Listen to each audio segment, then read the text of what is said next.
fix exhibit number 88. So I'll show your court and Mr. Olson. I have to be allowed to removed the sticker object. from the one with the Post-it and put it on the one that I made a copy of, just so everything would look the same. All right, thank you, and that Can you was the let the court's judge instruction. know I informed them of the medications this morning. I wasn't trying to delay trial. Actually, I'm wrong. We're back on the record. I'm wrong, Mr. Olson. It's the first violation as a warning. The second is you are removed, and then you'll be given an opportunity to return if you agree that you'll comply with the court's rules of decorum.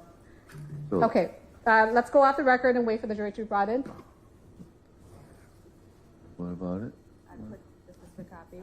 That's the one with the All right. Okay, thank you.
Record.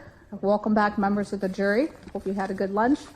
We're now going to continue with the trial. State, please call your next witness.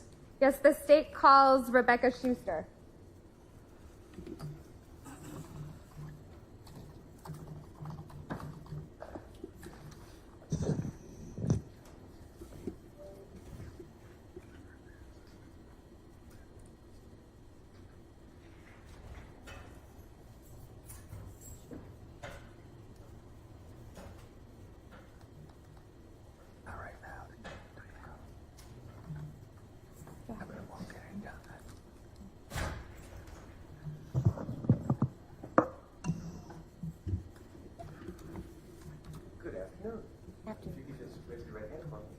Do you solemnly swear to tell the truth, the whole truth, nothing but the truth, so help you God? Yes. Thank you. You may be seated. Then if you could just spell your first and last name for the court, please. Rebecca Schuster, REBECCASCHUSTER.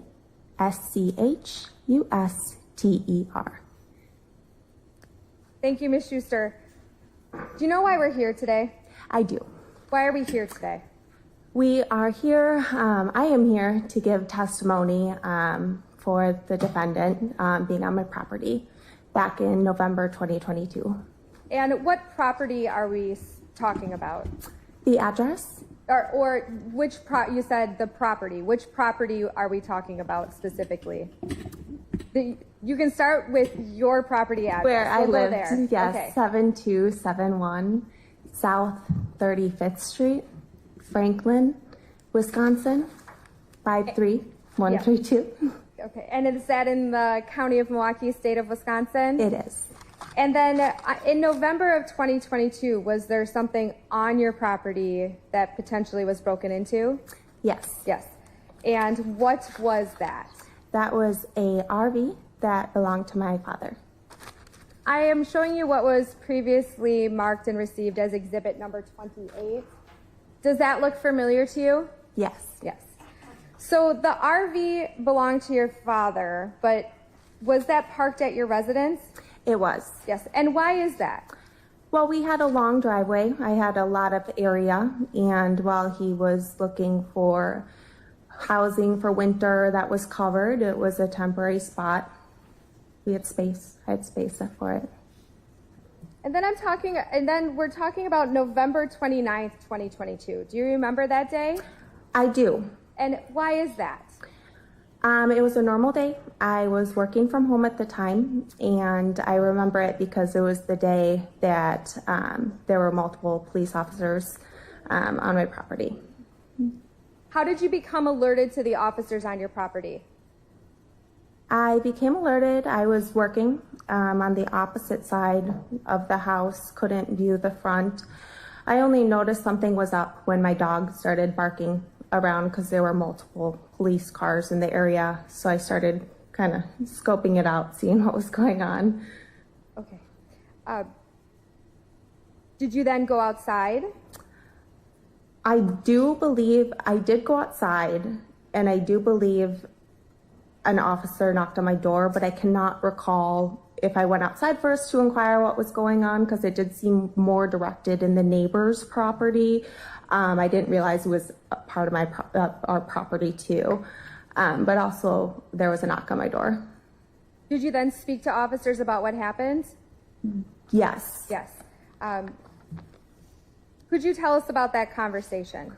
From what I recall, they asked me if I saw anything, heard anything, and I was completely unaware. I had not seen or heard anything all morning. I was just going about my work day. In the surrounding, or the few days before, did you ever see anyone on your property that didn't belong there? No. No.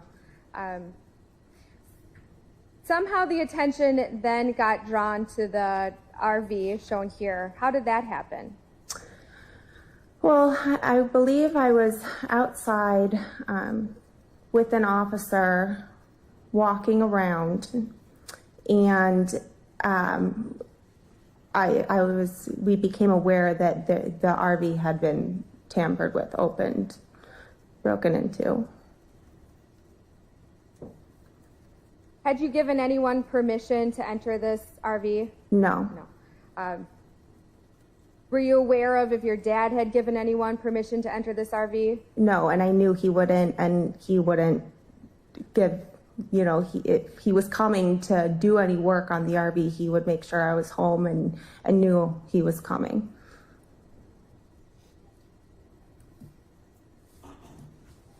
I have no further questions. Thank you. Okay, thank you. Cross? No, Your Honor. All right, thank you, ma'am. You may step down. Thank you. The state then calls Brian Schuster.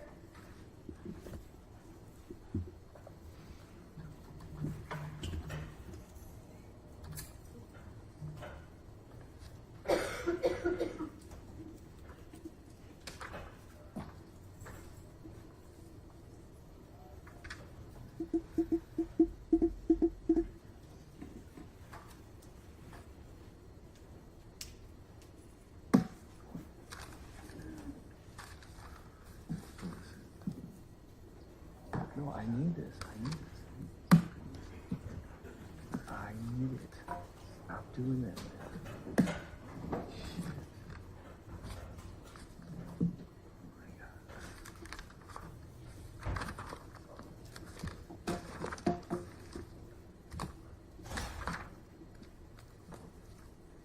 And good afternoon. Hi. If you could just remain standing for me and raise your right hand. Do you solemnly swear to tell the truth, the whole truth, and nothing but the truth, so help you God? I do. Now, you may be seated. If you could, spell your first and last name for me. Brian Schuster, Brian, Schuster, Schuster. Thank you. Mr. Schuster, do you recognize what's up on the televisions, what's previously marked as Exhibit 28? Yes, I do. What is that? That's my RV. And do you know why you're here today talking to us? Yes, Why is that? because my RV was broken into. And how do you know that your RV was broken into? Well, the police notified me that something had happened, and when I arrived, I noticed that the door may have been pried open. The grab bar next to the door was broken, as if something had been leveraged against it. I want to talk a little bit about the condition of your RV. It was at Rebecca Schuster's house. Who is Rebecca to you? Rebecca's my daughter. Why was it at Rebecca's house? Because we could store it in her driveway. We didn't have room in our driveway in Wauwatosa. And were you planning on storing it there for the winter? Yes, correct. When you store an RV for the winter, is there any maintenance that's done to it? Yes, to winterize, you have to drain all of the water out of it and put RV antifreeze in each of the water lines, among other things, clean it up, that sort of thing. Had that been done before you parked it in Rebecca Schuster's driveway? Yes, totally completed. What type of condition was the interior in when you had parked it there? The interior was pretty clean. There really wasn't much disturbed at first glance.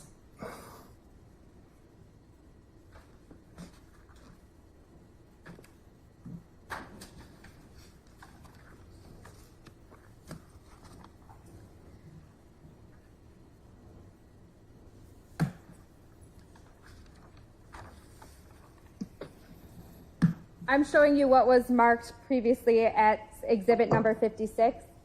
Does that look familiar to you? Yes, What is that? that is our toilet. And is that the condition that you left it in when you parked it in Ms. Schuster's driveway? Probably that thing laying there probably wasn't there, but yeah, pretty close. Roughly. Did you have was the toilet used when you parked it in the driveway? No, not when we parked it. It was totally drained and there was nothing in it.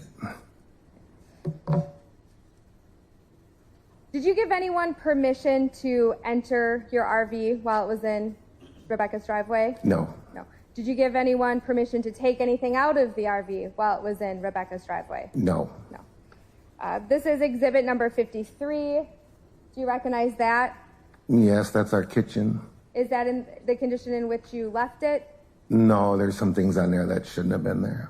And why wouldn't they have been there? Everything was put away. I mean, after you drain everything, you have to put everything away or else it falls. So when you drive it back to its storage place. Exhibit number 54. Can you see that? Yeah. Was that in the condition with which you left it? Hard to say, but I don't think that blanket was out. So, yeah, there are some things that don't seem to be where we left it. Thank you. And then I'm also going to have the deputy bring to you exhibits numbers 27, 30, 31, and 32,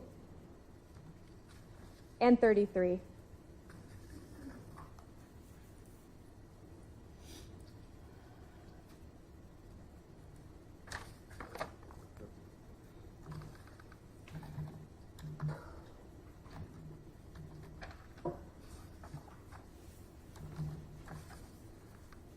That's fine.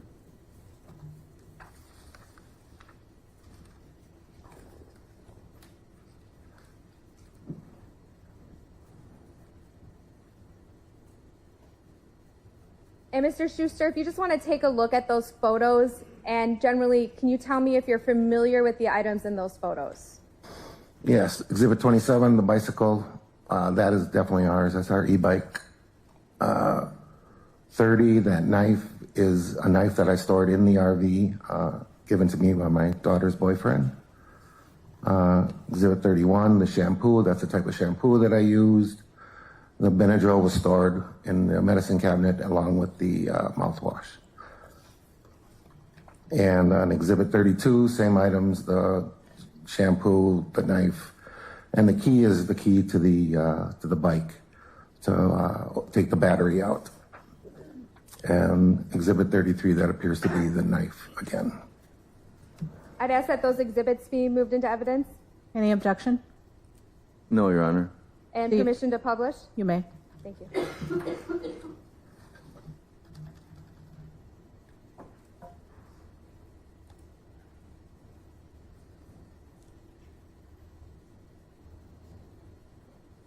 So, Mr. Schuster, this is Exhibit 27. Could you tell us what that is? That's an e-bike that we store in the RV. Thank you. And then Exhibit number 32. Could you talk about what that is? Again, those are the shampoo that we kept in the medicine cabinet, the knife that I had spoken about, and the key to the bike battery. All those items were stored in your RV. Yes, definitely. Did you give anyone permission to take those items? No. This is Exhibit number 33. Can you see what that is? Yes, I can. What is that? That is the same knife, I believe. And then Exhibit number 30 Yes, that is the knife. and Exhibit number 31. Same thing, the shampoo that were stored in the medicine cabinet, the Benadryl that we keep in there, and the mouthwash. When you say stored in the medicine cabinet, those items are those, is that a enclosed area? Yeah, it's behind a mirrored door in the bathroom. Is it possible that these items would just like fall out as you were driving the RV around? No. No.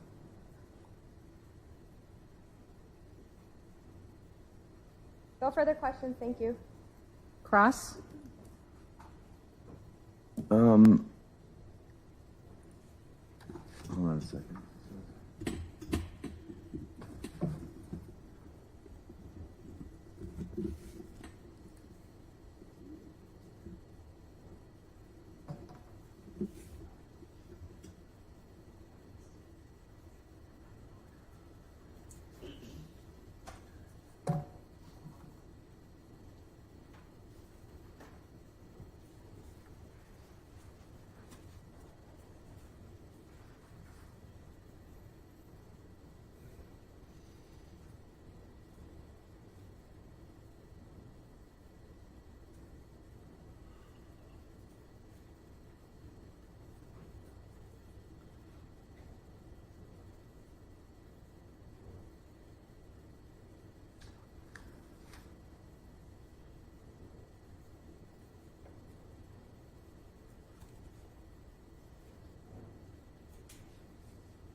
No questions for the witness, Your Honor.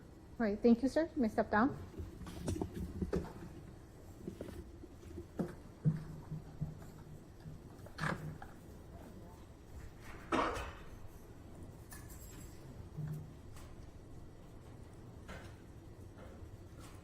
Okay to proceed, Your Honor? Keep going. Yes. Call your next witness. State calls Detective Brian Gillespie.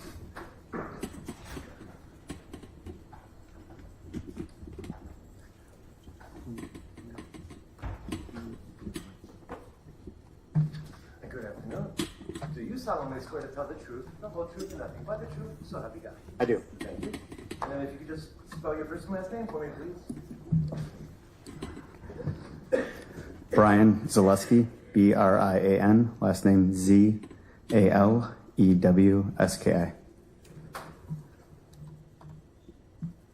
Detective Gillespie, how are you employed? The City of Franklin Police Department. And what is your role in the City of Franklin Police Department? Detective.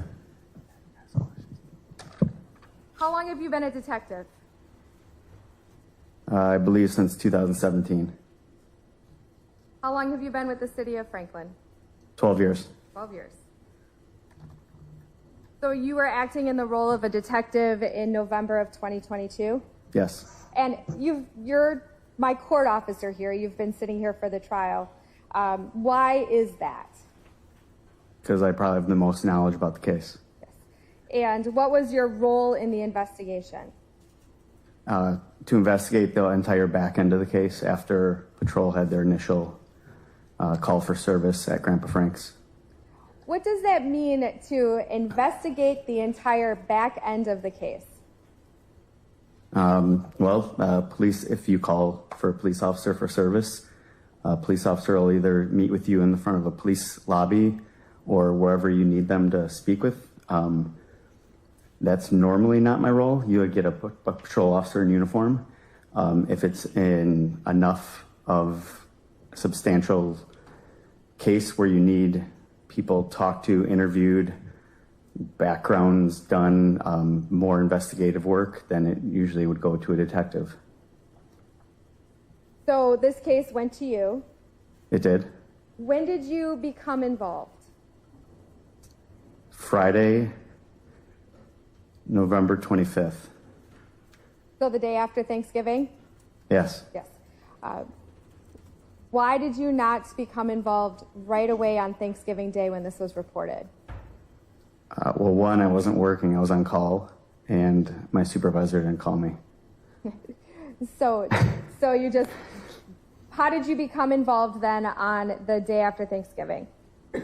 I got a phone call from my supervisor informing me of a little bit of what's going on and letting me know I'm coming in to work on it.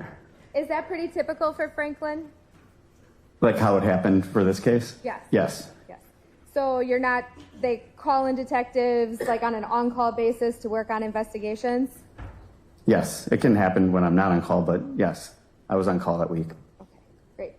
Now let's talk about some of the tasks that you performed. You get the reports. Do you talk to other officers about what happened? Yes. I mean, definitely. Yeah. They're all my coworkers trying to figure out the case together. So what was the first thing that you did for this investigation? Well, aside from talking to my coworkers, reading reports, I eventually went and talked to, not eventually, the first day I went and talked to Rex Azidri, from the owner of Casa de Giorgio. And why did you go talk to Rex? Because he's the owner of Casa de Giorgio, where the kidnapping occurred. Did you ask him if there were any cameras around? I did. Yes. What did he say about that? No cameras.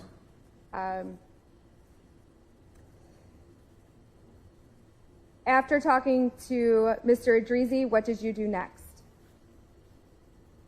I believe from just speaking to coworkers, it was already identified to me that Mr. Olson was a suspect in this case. And then I had an interview planned with Betty Hannell the next day, Saturday morning.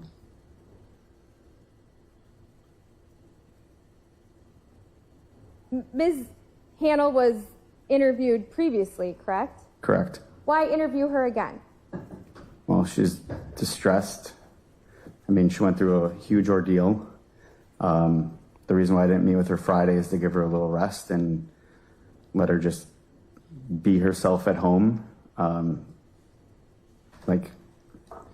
Just to give her some time to relax before, I mean, I'm sure the last thing she wants to do is go talk to the police again. So just gives her a little time, let her refresh, and we could just kind of speak to her in a little more controlled manner at her residence.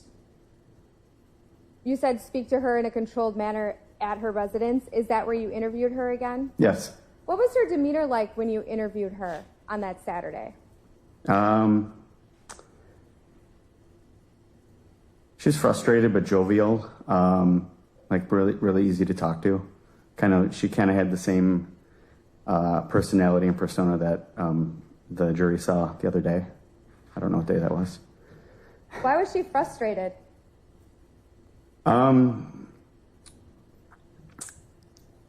Frankly, like how she was treated out on the scene by the responding officers and the med units. Did she say When you say how she was treated, what do you mean? She wanted to go to the bathroom, and the responding officers kept telling her, like, "Oh, just wait, just wait." I believe medical, the fire department wouldn't. No one let her go to the bathroom. I believe is what happened. She was really upset about that. I mean, I get it. Like, I would have been upset too. Sure. So after speaking to Ms. Hannell, what did you do after that?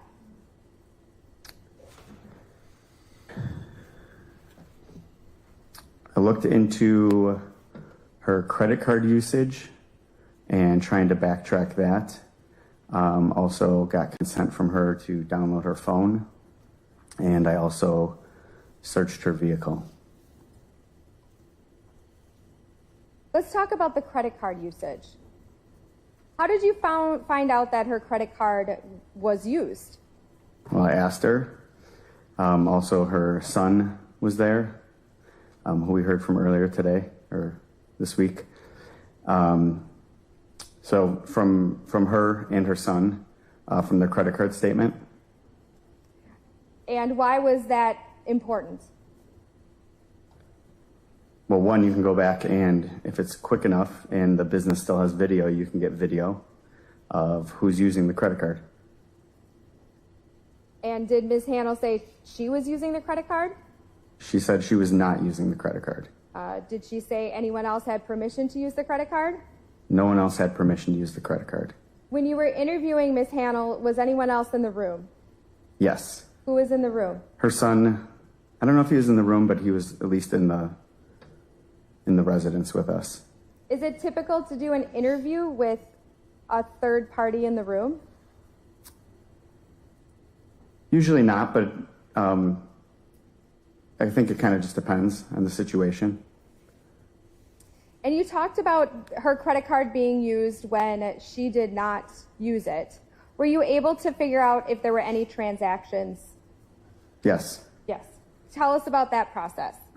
So from speaking to her and her son, just helping her with getting her credit card records, there was 5 transactions on her credit card from the time that she was taken at Casa de Giorgio.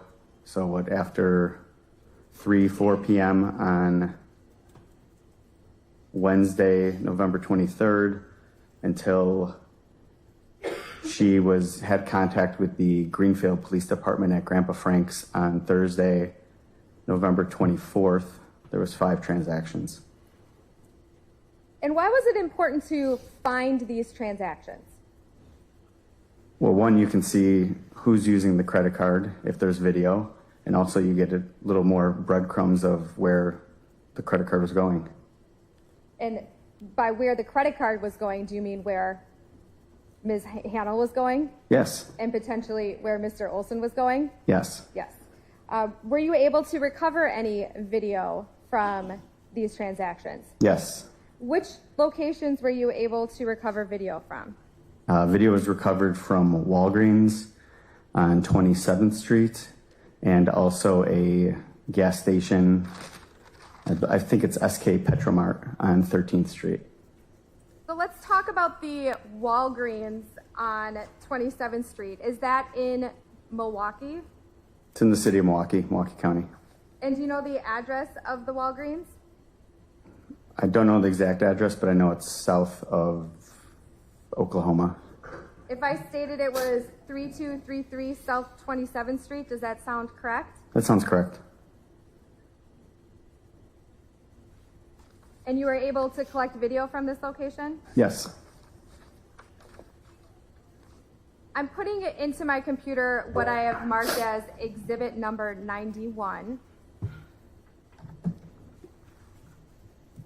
It is a thumb drive. I have opened this thumb drive. Detective Zaleski, does this look familiar to you? And yes, sorry, if you can't read it, there's a, thank you.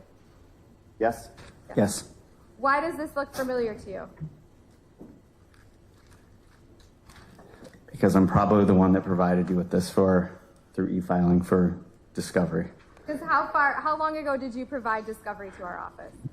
3.5 years ago. Okay. And what file folders are on this thumb drive?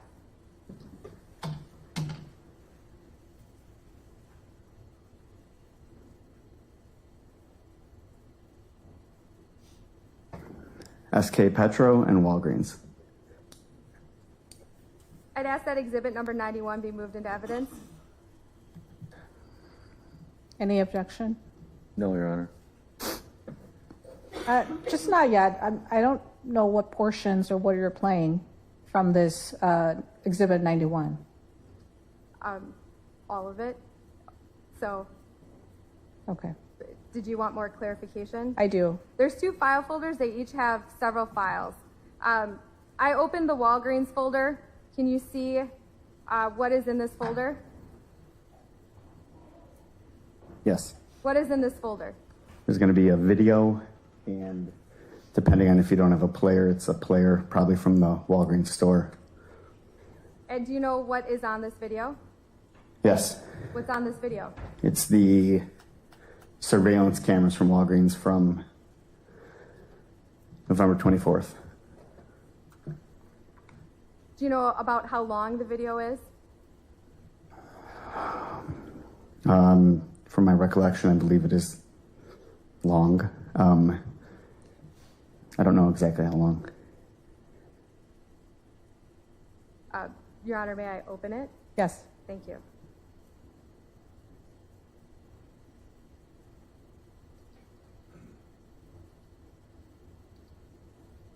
Detective, I opened the player and then I opened the video file. Does this look familiar to you?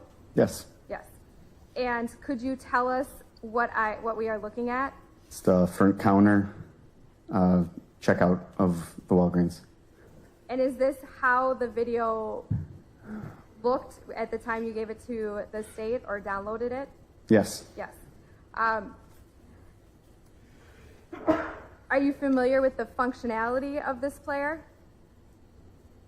Yes. Meaning, if I click on buttons, does the screen change? Well, the video will play. The video will play. The video will play if I press the play button, right? Yes. Yes. But you can manipulate which screens are in the big box showing the video, or you can show, for example, more small boxes.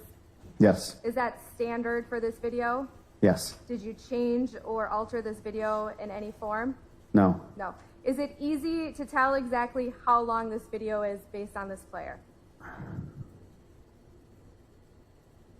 It's the highlighted area, which shows the movement, I believe. What do you mean by highlighted area? It's the bottom timeline. I believe it's the green, Green. just showing that segment of the video. And while this video has a lot of functions, it's not particularly user-friendly, is it? It's not. Most videos aren't. Most videos aren't. Your Honor, may I play the video? Yes, you may. Thank you.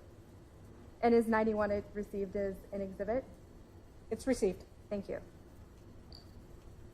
So, Detective, why were you looking at this video? To see if I could identify who's using Betty Handel's credit card and if it's Tim Olson. So as you're going through your investigation and reviewing the video, did you review any particular one of these screens first? I'm not sure. I would guess I probably reviewed the checkout counter first. And that's this area right here that's in the larger box Yes. on the screen.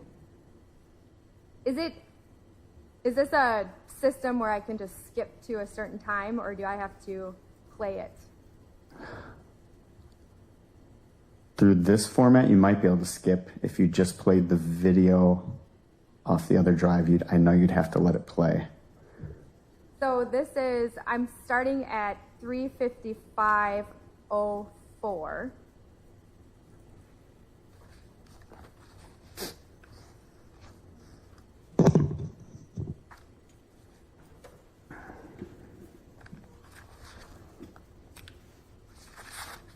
Is there sound with this video?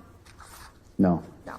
And I'm seeing 2 individuals in this large box standing there. Do you know who those individuals are? believe they're employees. I do not know who they are.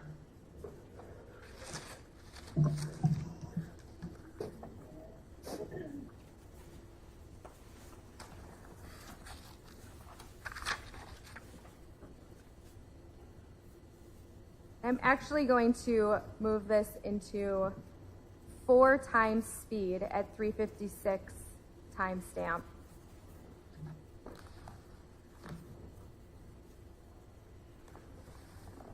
And then I paused at 356:30 and played it normal speed.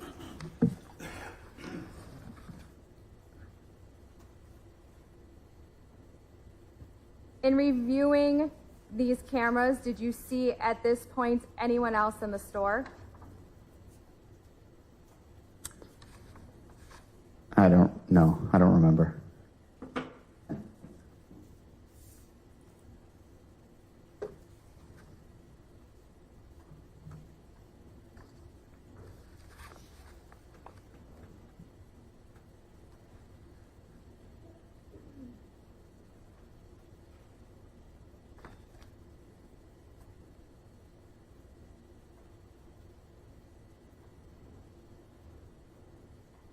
I paused at 357:18 or 357:19, as some of the cameras have different timestamps. And then I'm going to enlarge the camera that says entrance profile. Can you describe what we're seeing here, Detective? The subject entering the Walgreens, wearing a dark colored shirt and a black knit hat. Why is this of note? As you'll see future in the video, it's the person that's going to end up using the credit card.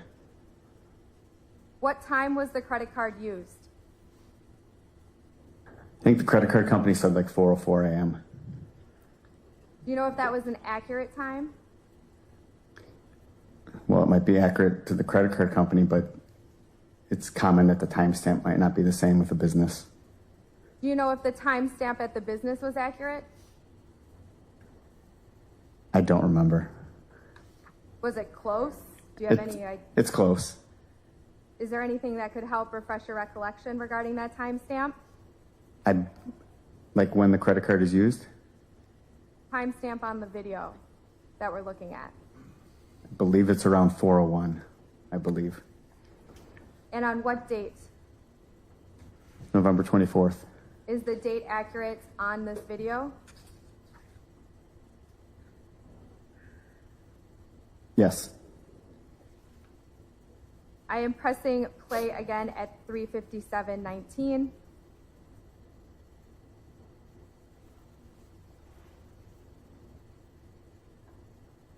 And then I pressed the multi-screen mode.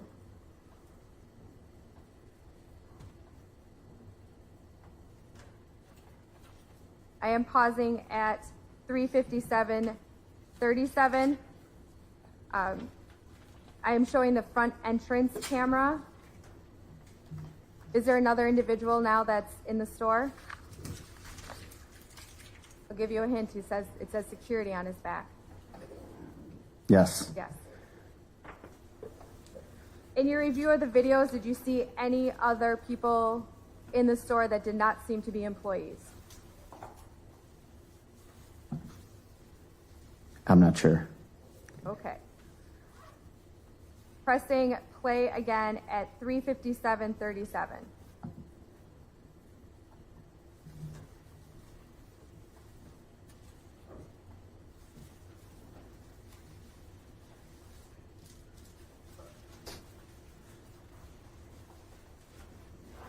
Then I'm actually speeding it up to 4 times speed.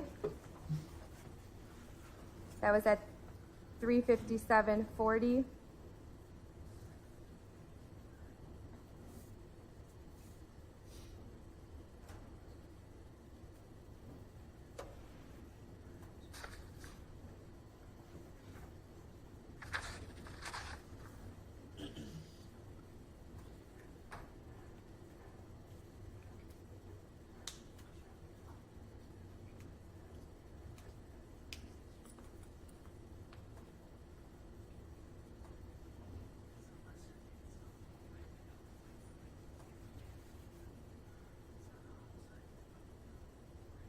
And I pressed pause at 4:59, which is the register 1 camera, and the entrance profile says 4:01:02. I am pressing play at normal speed at that time.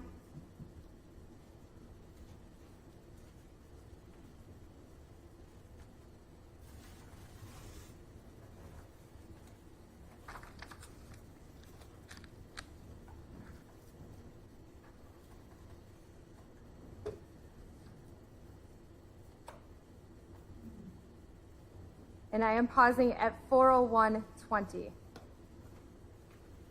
What can you tell us about what's occurring in the Register 1 video? The subject paying with the credit card is wearing a black knit hat, black t-shirt, dark colored, maybe jeans, dark, kind of like chunky soled Nike shoes. And they're checking out, buying stuff. And then I am showing a different angle at 4:01:21, Register 1 PVM. Could you tell us about this? It's the other angle. Something to note is the logo on the black knit hat Why is on that like the side. Why is that important? It could possibly be a Champions brand logo, which would be the same hat that Tim Olson was arrested wearing. I went back to the multi-screen mode with Register 1 as the larger video. And I am zooming in on that. Can you see what he's purchasing in this video?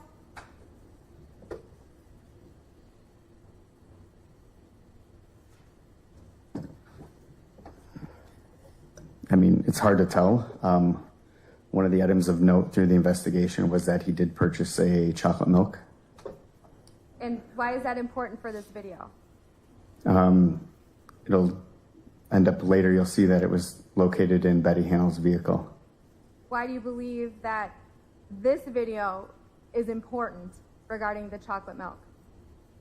Because you're seeing Tim Olson using Betty Hannell's credit card, buying the chocolate milk that will end up being in her vehicle. Can you tell us which of these items is the chocolate milk in this video?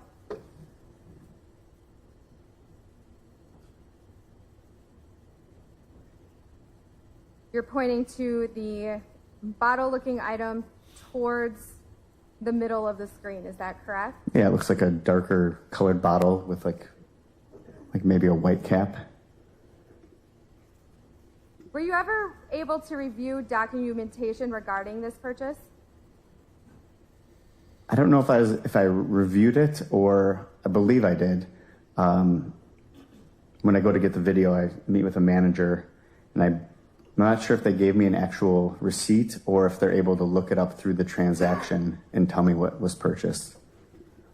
And when you looked at that transaction, either at a receipt or what was purchased, what did it say? It did say that there was a chocolate milk purchased.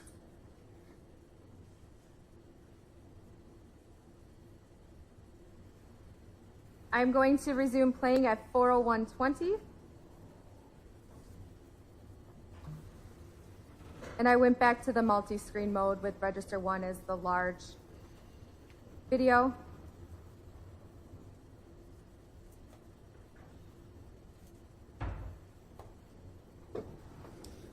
In your review of this video, did you ever see Ms. Hannell in the store?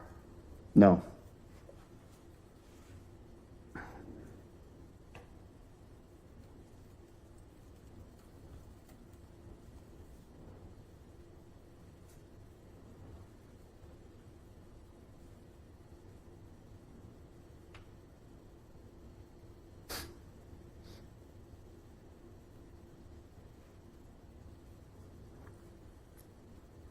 I now went to the 9 screen at 4:02, and I am opening the outside camera 2/other at 4:02:18.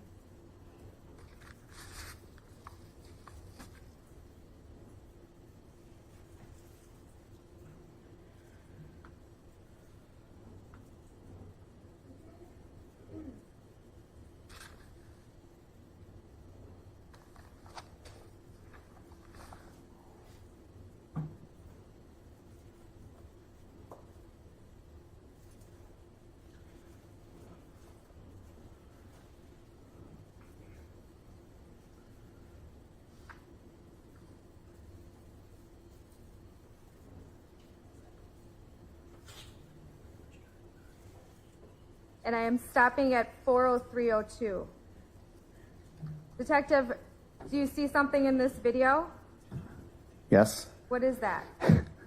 a vehicle. And what is the vehicle doing? It's leaving the store. And what is of note about this vehicle? It's a white four-door vehicle that resembles Betty Handel's vehicle.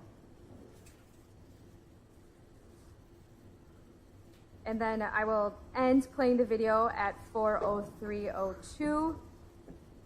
And then I would like to show you what's been marked as exhibits 92 and 93.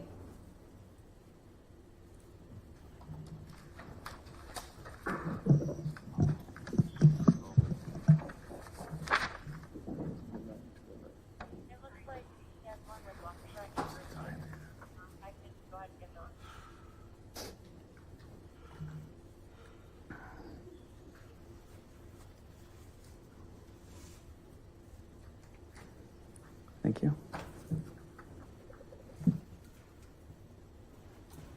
Do you recognize those? Yes, What is that? there are still shots from the video we just watched. I'd ask that exhibits numbers 92 and 93 be moved into evidence. Any objection? No, Your Honor. Received.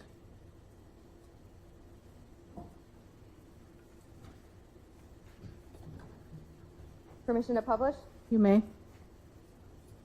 I'll show you first what's been marked as exhibit number 93. What video was that screenshot taken from? The Walgreens video we just watched. And the entrance profile video? Yes, And at what time? 401 49. And who is in that video? Tim Olson. And what is of note about what he is wearing?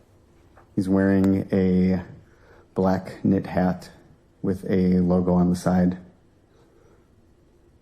And then I'm showing you what's been marked as exhibit number 2. Could you describe what this is?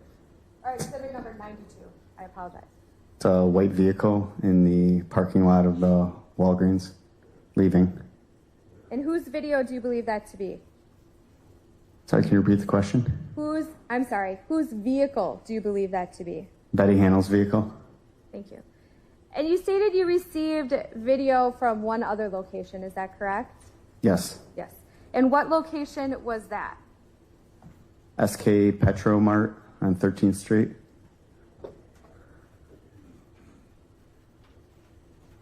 And is that 13th Street in Milwaukee? Yes. Do you remember the address of that? I don't. Not for sure. If I said it was 2501 South 13th Street, does that sound correct? Yes. And then there's a file folder marked SK Petro on this flash drive. I am opening that flash drive. Now there are 6 files on this flash drive. Do those look familiar to you? Yes. Yes. Why are there 6 files like this?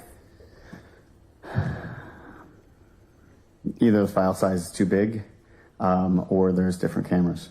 Or there's different cameras. Do you remember collecting the video from SK Petromart?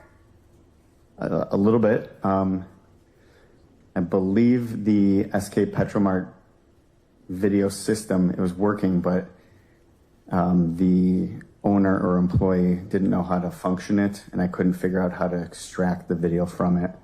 So I believe it's a video from my phone of the video, if that makes sense. Yes. And I'm opening the file marked 2801. Could you tell us what we're looking at? This is exterior video of the gas station with Betty Handel's vehicle pulling up to the gas pumps.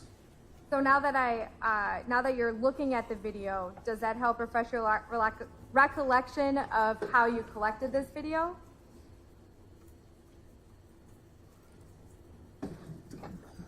Probably help if you played the video. Okay, I started at 0, it is now at 1. I am playing the video.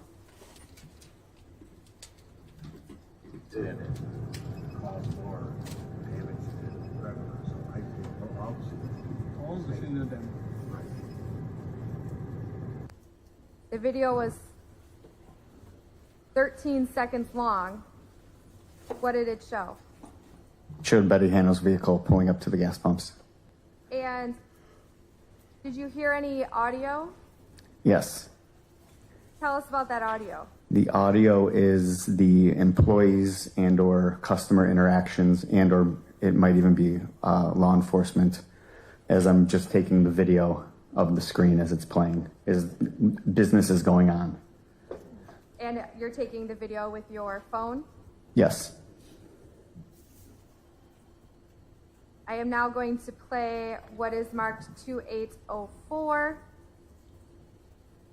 It started at 0. This is at, I paused it at 1 second. Could you tell us what this is? It's another exterior video, closer up of Betty Handel's vehicle pulling in.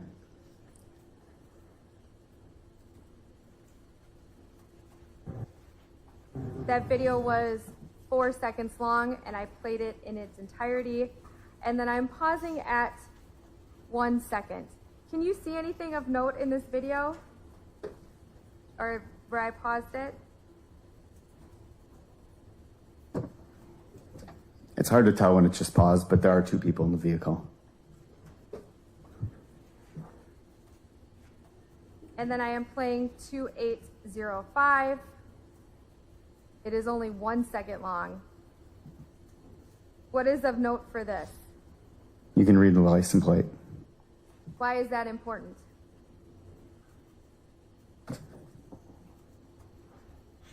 Because then I can definitely tell you that it's Betty Handel's vehicle. And then I am playing 2808. This video is 43 seconds long.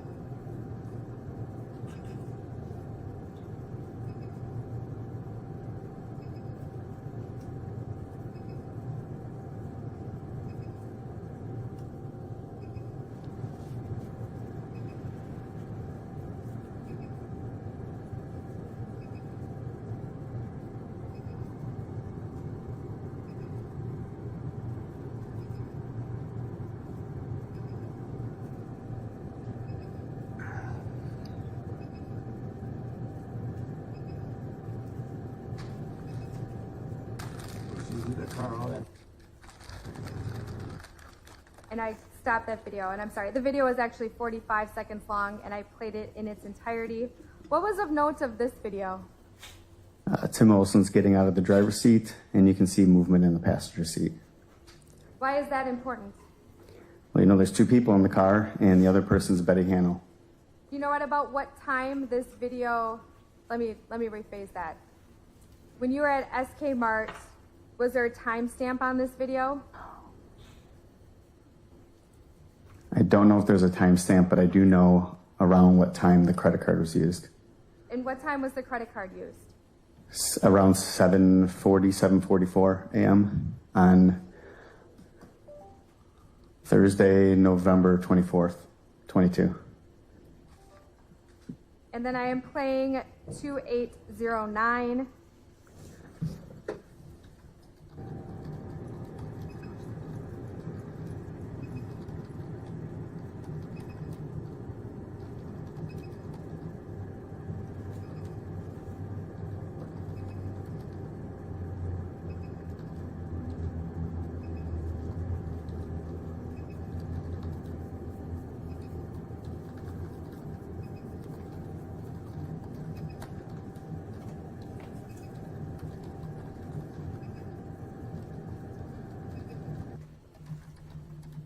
That video was 35 seconds long and I played it in its entirety. What is of note in that video? Tim Olson gets back in the driver's seat and they drive away. And then I am playing a video 2810. This video is 1 minute and 34 seconds long. What are we looking at here? This is Tim Olson entering the store.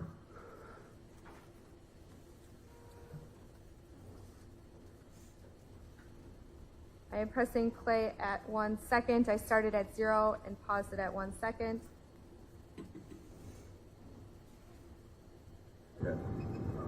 Coast Guard floor.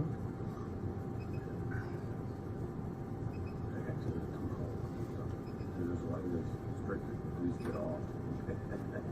And he knew what the just a regular walkie-talkie to talk to somebody else. Yeah, Coast Guard. This got the weather and everything on it. So I got it.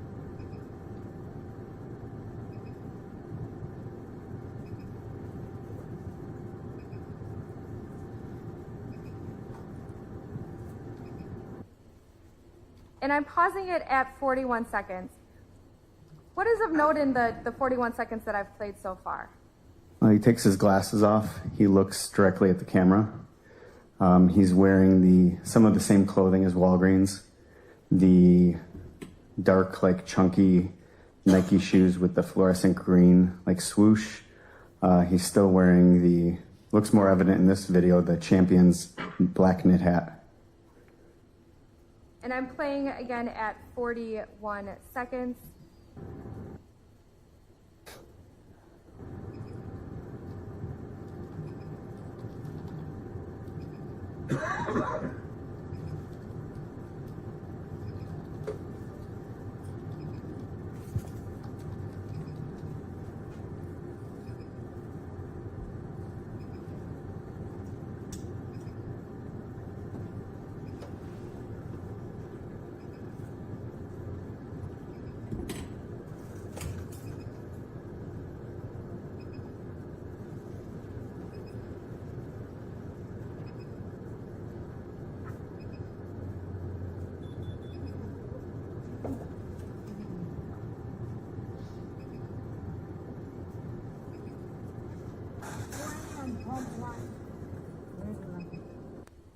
And I played the entirety of the video. What was of note in that second half of the video? He keeps looking back at the vehicle to make sure Betty stays in the vehicle. He buys a carton of cigarettes, and his jacket looks like it could be the camouflage jacket that he ends up getting when he's arrested that he's wearing.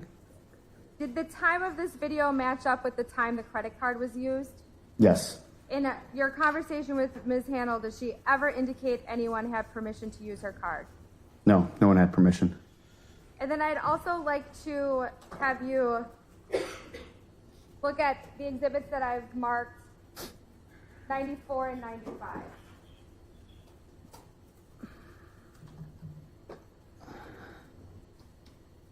No, it's fine. It's fine.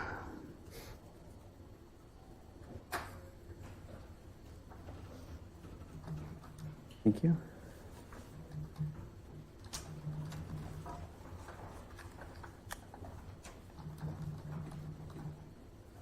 Do those look familiar to you?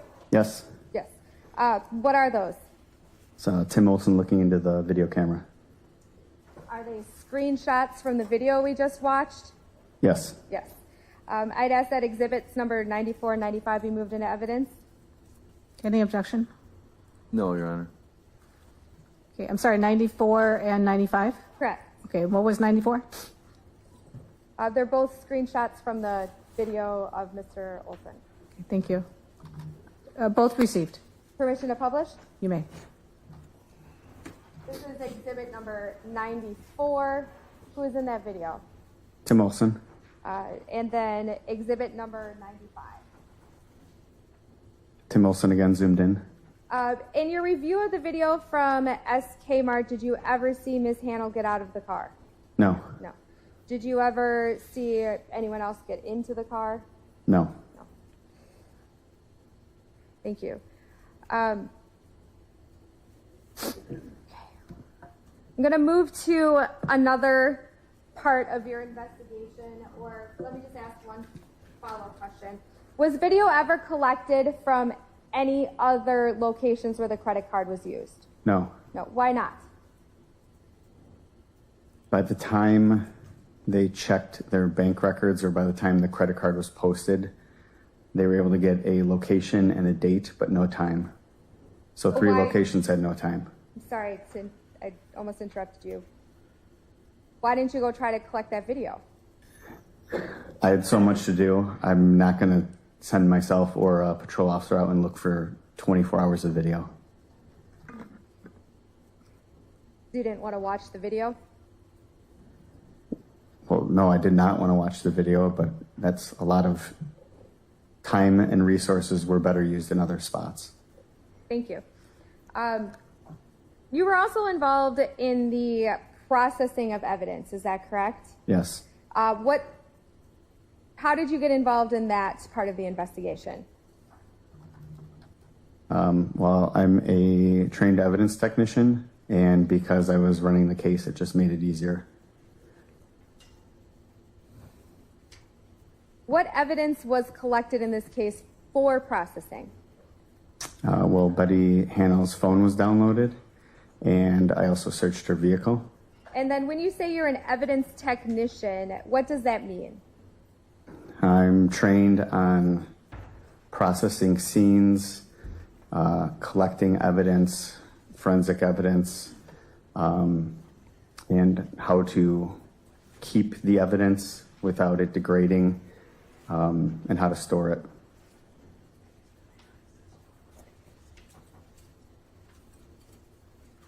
And when you processed that evidence, that included the search of Betty's car, is that correct? Yes. So we already saw that some photos were taken at the scene. Did you take, after the car left the scene of Grandpa Frank's where Betty was recovered, what happened to the vehicle? Gets towed by a tow company and gets put into our Franklin Police Department locked up impound. And then when you process the vehicle at the impound lot, what do you do? I take photographs of the vehicle, the exterior. Then I will open up doors and take photographs of the interior before I start to process it. And then I am going to show you exhibits numbers 96 through 111.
Thank you.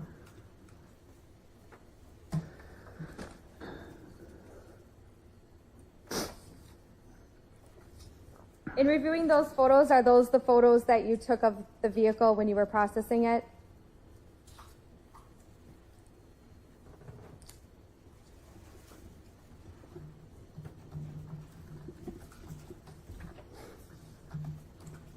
Yes. And that's what it looked like that day? Yes. I'd ask that the exhibits be moved into evidence. Any objection? No, Your Honor. 96 through 111 received. Permission to publish? You may. Detective Zaleski, why take photos at the scene and then again when you were processing the vehicle? To show what I'm processing. I don't know what I'm going to go off what I'm doing, not what everyone else has already done. Thank you. And then I'm showing you exhibit number 96. What is that? It's Betty Hannell's vehicle.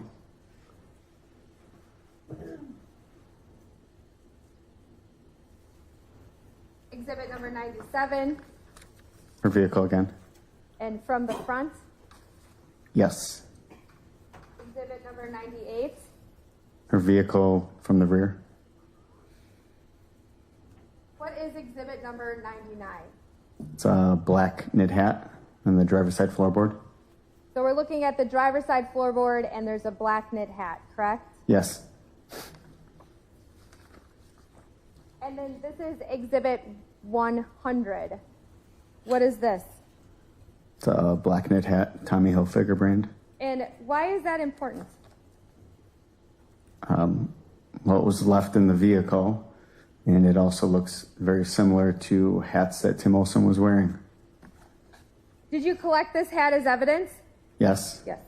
So when you collect something as evidence, what do you do with it? Well, I'm wearing gloves, and I place it in this case, I place it into a brown paper bag. And when you place it into the brown paper bag, how does that process work? It ends up getting taped up, like sealed. I end up writing my initials and the date on it. It gets put into a locked locker in our Franklin Police Department property room. I have to inventory it in a computer. The date and time is stamped. It's put in a temporary locker where it's locked, and then it eventually gets transferred by a property room custodian into storage. I'm having the deputy approach with what's been marked as exhibit number 119. And if you could just identify that. Okay.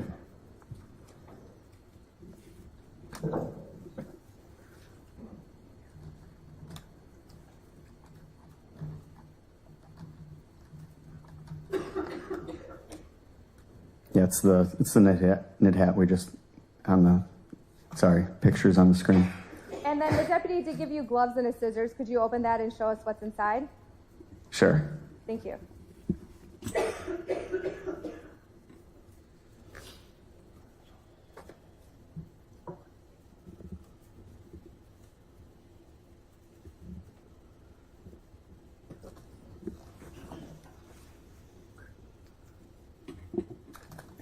Thank you.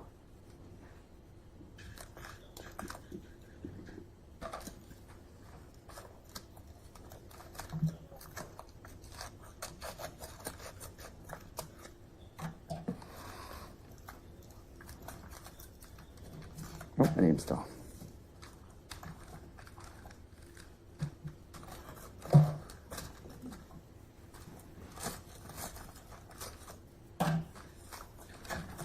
Do you want me to remove it?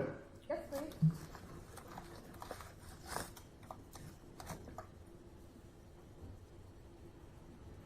And that's the hat you collected? Yes. What is that tag on it? This tag is from the crime lab. Crime lab. And then on the outside of the bag, there are also other stickers on there. Did you put all those stickers on? Not all of them. No? Who put on some of those stickers? The crime lab. Crime lab. But this is the hat that you collected that day? Yes. I'd ask that exhibit number 119 be moved into evidence. Any objection? No, Your Honor. Received. Thank you.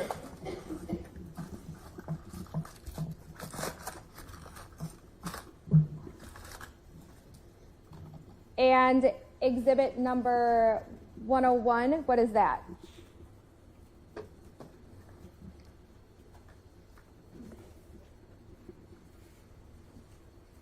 It's the center console. And exhibit number 102. Front passenger seat. And is there anything of note in this photo? Yes. What? There's a orange mango sports drink and a cane. Exhibit number 103. The same orange, I think it's orange mango sports drink that was on the front passenger floorboard in the previous photo. And exhibit number 104. Same bottle. And why is that of note? Well, as everybody heard Betty Hanel testify to earlier this week, she was forced to drink liquids, and that was something that was left in the vehicle, and it is orange. Did you collect that as evidence? Yes. I am going to have the deputy hand you what's marked as Exhibit 121. When you receive that, you still have the gloves on, correct? I do. Could you open that and show us what's in that bag?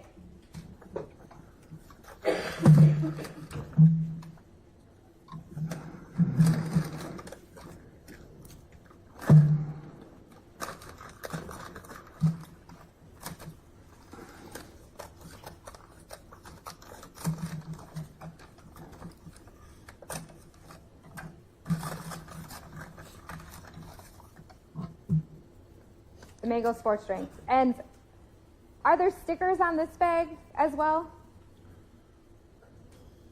Yes, there are. Now, that bottle to me looks a little, I'll say, dusty, for lack of a better term. Does it look that way to you? Yes. Why is that? Because it was dusted for fingerprints also. Did you do that dusting for fingerprints? Yes. What does that mean? I think I dusted it for fingerprints. If it wasn't me, then it was sent to the crime lab to be dusted, but I'm pretty sure it's me. What it means is a black powder is lightly put onto the bottle, and then it will stick to the oils left from your hands, creating your fingerprints, and it will stick to it, and you're able to remove it with tape. Thank you. You may put that back in the bag.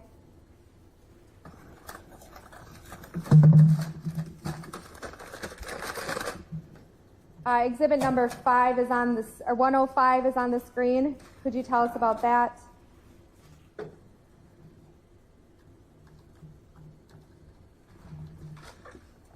Front passenger door, I believe. Is there anything of note in that top handle?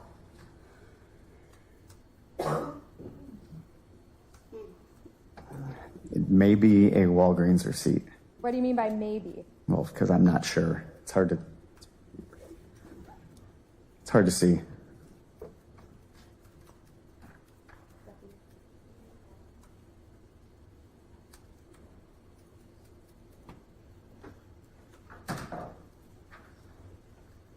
I know that sometimes that it's hard to see through the television, so I'm having the deputy bring you the photo so you can tell me if you can have any certainty when reviewing the photo.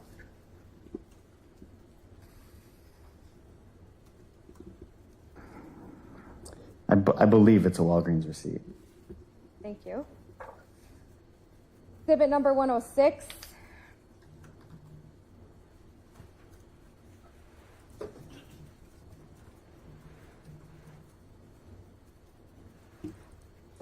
The front passenger floorboard door jamb. And then exhibit number 107. It's a black sock. Why is that black sock important? Because as Betty Hanel testified to earlier this week, she was forced to use the bathroom in an alleyway. And what did she say she did with that black sock? She used it to wipe herself. This is exhibit number 108. Where is this looking? The back seat. And then exhibit number 109. What is this? It's the right rear passenger seat floorboard with a bottle of chocolate milk. And exhibit 110. The bottle of chocolate milk. And is that after you pulled it out? Yes.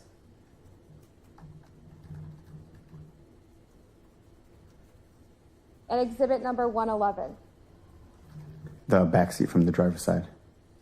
And then I'm also going to have you look at what is exhibit number 120.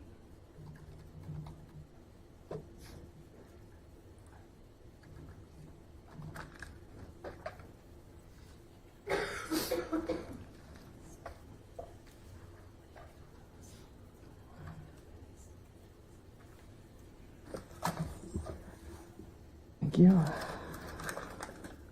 Would you like me to open it? Yes, please.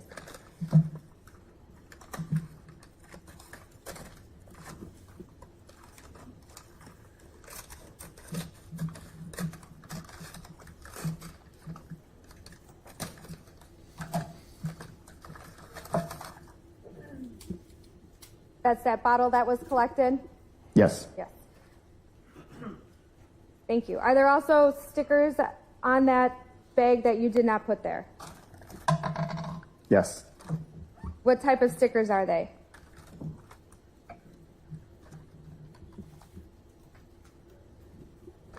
There's stickers from the Franklin Police Department and also the Milwaukee Crime Lab. Was there anything else in that bag? Yes, there was a small vial. What is that small vial for? I believe it was because we had the liquid, whatever residue was in there, tested for controlled substances. Thank you. You may put the bottles back in the bag.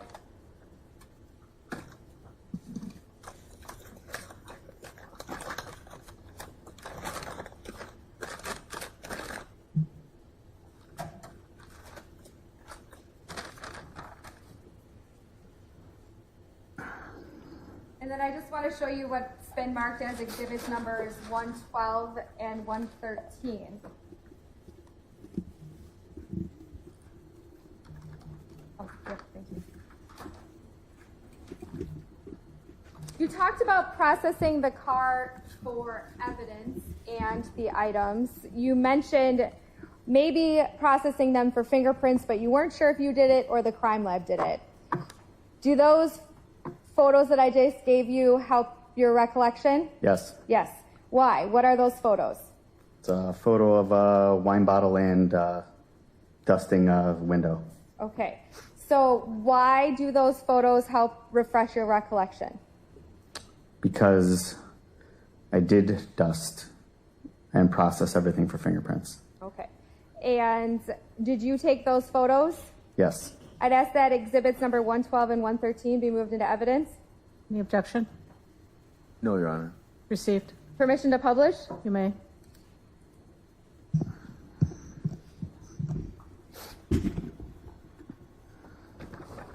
I'm showing you what's been marked as exhibit number 112. What is that? It's a bottle of wine. What kind of wine? Chardonnay. Chardonnay. Where was that wine bottle located? The right rear floorboard. And was that bottle opened or unopened? It's unopened. And again, I noticed this bottle to be dusty, for lack of a better term. Why is it dusty? Because I super glue fumed it to try to get fingerprints.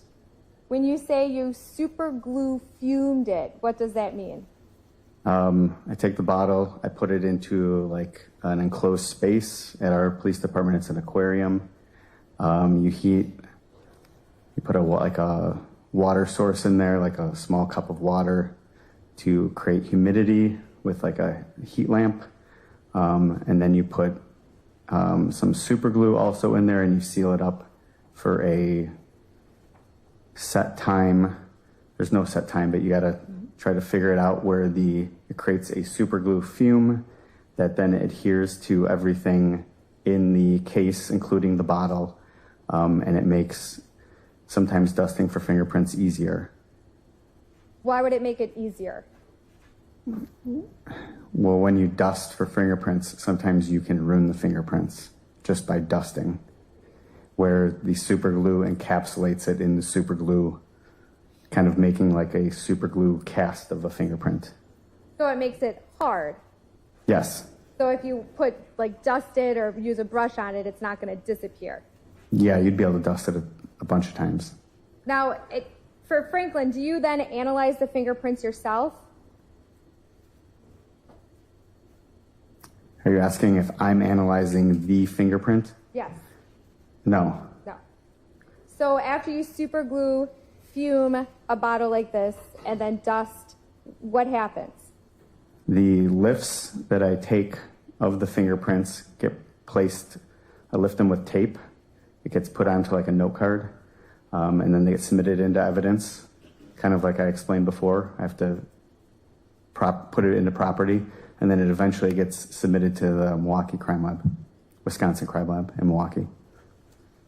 Who submits it to the crime lab? I request to have it submitted, or the district attorney can request it. but I'm the one that fills out the paperwork and submits it. And then how does it end up going to the crime lab?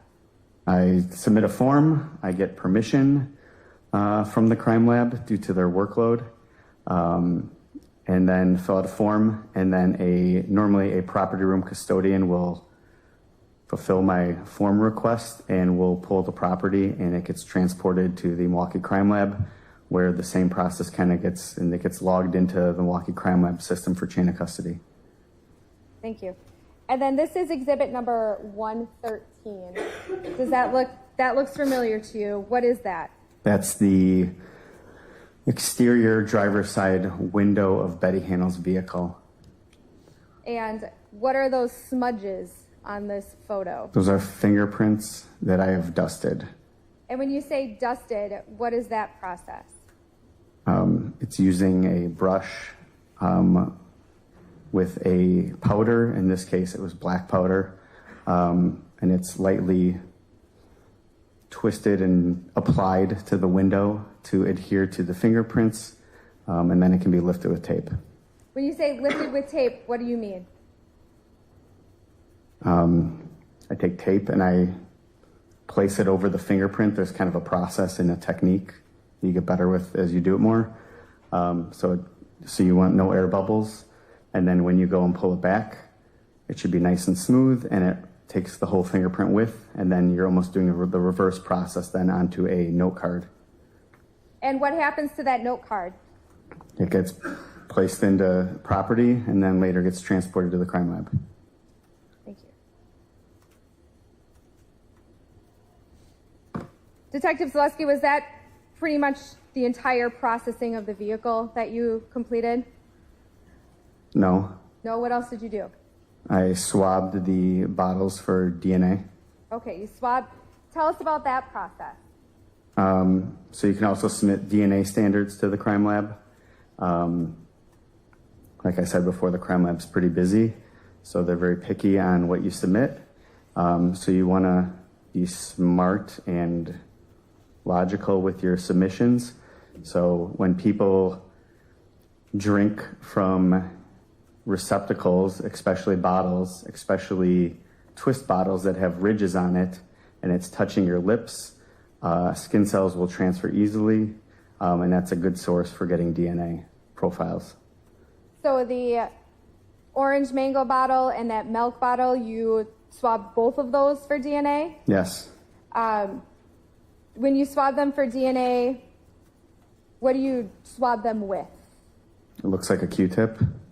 And what do you do with that Q-tip? You let it dry, submit it in a packaging, it's like a little box, and then it goes into a paper bag so it can breathe. The same process as before. It gets sealed with tape with my markings on it. It gets put into property, and then with the completion of the crime lab submittal form, it eventually goes to the crime lab.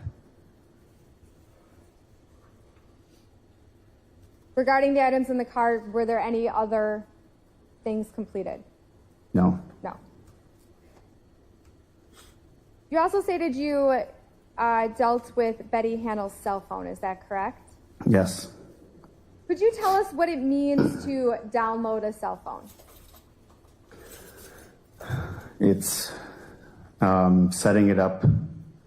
It's connecting it to technology and a computer program that can extract the data from it. Are there a particular program you use to download or extract the data from a cell phone? There's a couple programs, but for this one, we used Celebrate. Cellbrite. Why Cellbrite? Well, it's pretty good at extracting data from phones. Is that the only program Franklin has? No, we also have Great Key. Great key. Why use one program over the other? Sometimes one program might not work. Also, we're part of a forensics lab team. Sometimes if Great Key is being utilized and Celebrate's open, then I will use Celebrate. Are you trained in the downloading of cell phones and extracting data? Yes. Could you tell us a little bit about that training? I'm part of a forensics digital forensics lab team, which is a conglomerate of multiple agencies. The hub is Greenfield Police Department, where they have a functioning lab with multiple machines. We have training that happens every year, sometimes multiple times a year. User manuals, how to use the software, how to extract the data, how to put it into a reader report, into a functioning report that you can actually see what data's on it. And let's talk about the process for extracting data off of a phone. You have a program, in this case, we'll talk about Cellbrite. You used Cellbrite. Can you manipulate the data that is extracted from the phone? No. No. Are you able to delete things as they're extracted from the phone? No. No. Can you run reports from the data that is extracted from the phone? Yes. Yes. I'm inserting into my computer what is marked as exhibit number 114.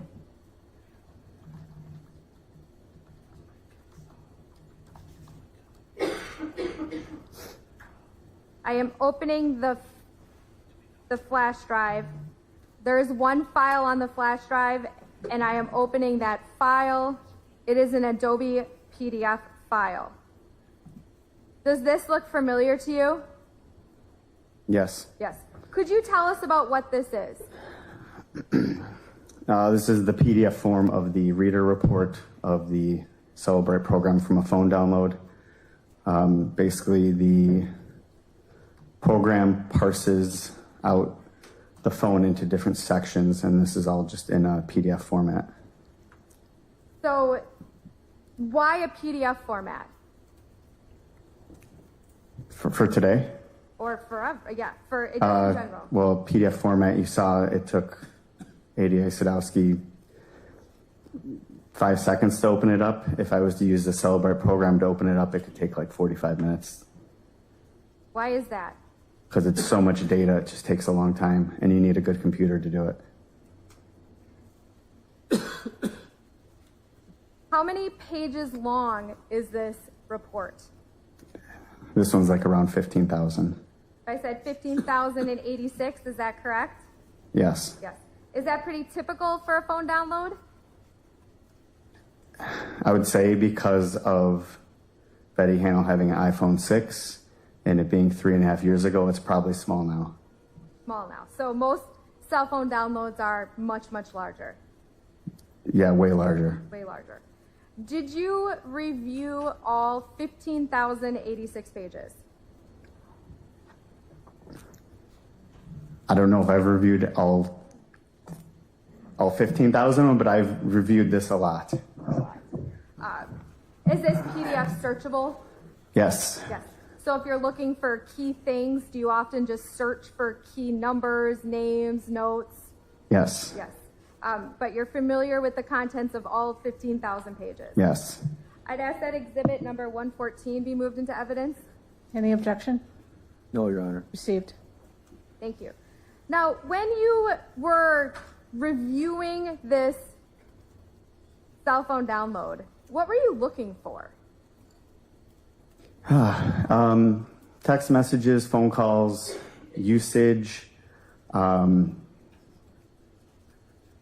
mean, this is so long ago. There's so many things that is provided by a cell phone now. I mean, you have your cell phone with you almost all the time, the amount of information that it collects.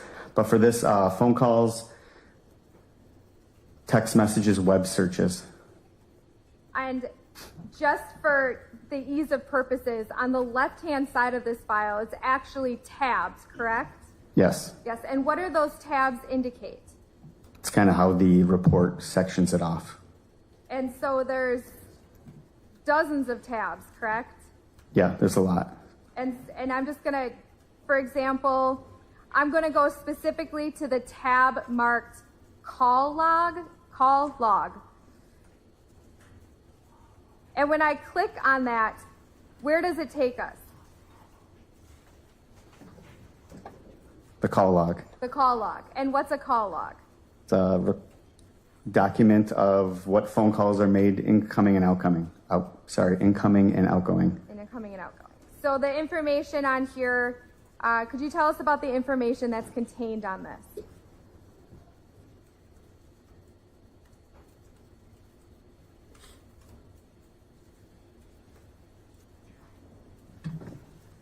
Sorry, it's hard to talk and look.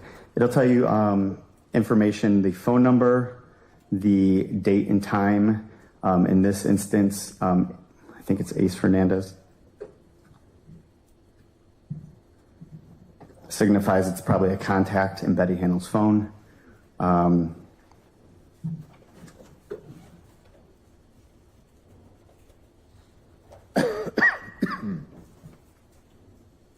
It was incoming and the call was not answered, and you see on the timestamp it's zeros. It's under zeros. And then I'm just going to get you the hand mic because I know we're going to be talking about this for Thank a little you. bit. Then you don't have to go up and down, and hopefully it'll go a little smoother.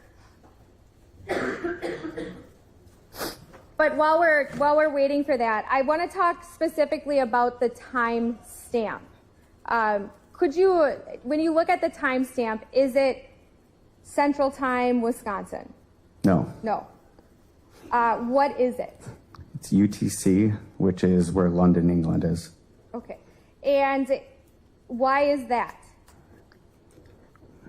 I don't know, but that is how all the phone downloads come back in UTC time. And it actually stands for Universal Time Code, correct? I don't know, You don't know? but that sounds right. All right. Let's stop. I'm sorry. I'll call it. All right, members of the jury, now is a good time for a break. I'm going to release you for a break plan for about 5 to 6 minutes. I remind everyone that this case is not concluded. Do not talk about the case and do not conduct your own research. Okay, enjoy your break.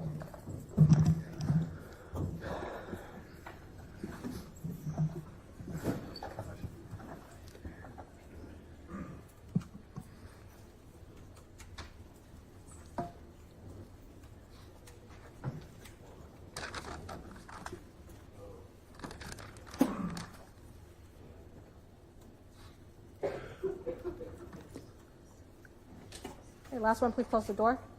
We're off the record for about 5 minutes. Okay, Mr. Olson, if you need a break, the deputy. All right.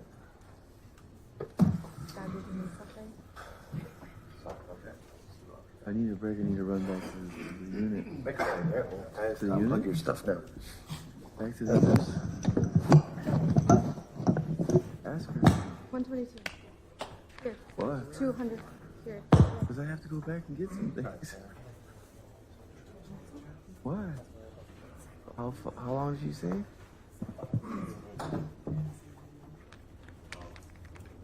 Start at 200, you'll be good. Because I think she's going to go up to 120 or 130 or something. I thought you said he makes a good number. Nope. Sometimes, but Do you want me to write on it for him? We're on. Testing. Do you want me to just write on them? So I can start at 200 and give you 900? No. I don't need to go anywhere. Ben. No, there's nothing back there. I need to go back to the unit. Step out. No, I'm fine. how many exhibits do you think you have? Many. Just 5 for now. Thanks though, Bruce. Could I get a caramel macchiato, please?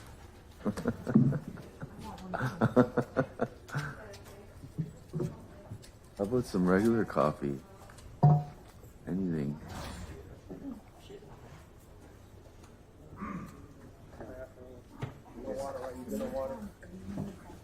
Yeah, I guess.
Oh, yeah, no, it's taking the call. Yes, okay. Which number?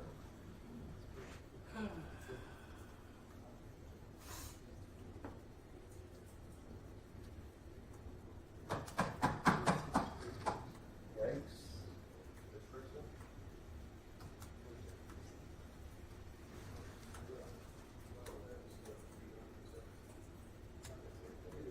I'm going through my discovery, man. My discovery. All right.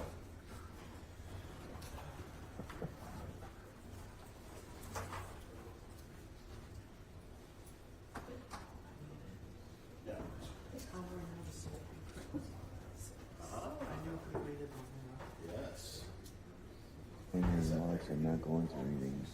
Discovery. That's my discovery. We have laptops back there, but they don't work in the jail, man. They don't work. See, look, these phone downloads, they won't open. They won't open even for him. That's keeping evidence for me. Even on his computer. This was given to me in 2023 of June. We just tried opening it. Nothing is there.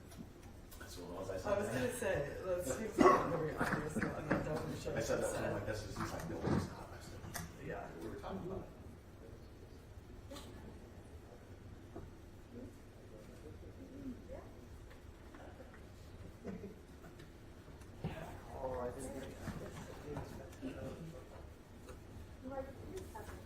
I know, she's looking at it. I don't know, I like it when I know where, I know they're not like right in the hallway, but. Yeah. I know, I still like it. And then being here, and, yeah. Something that happened. Yeah.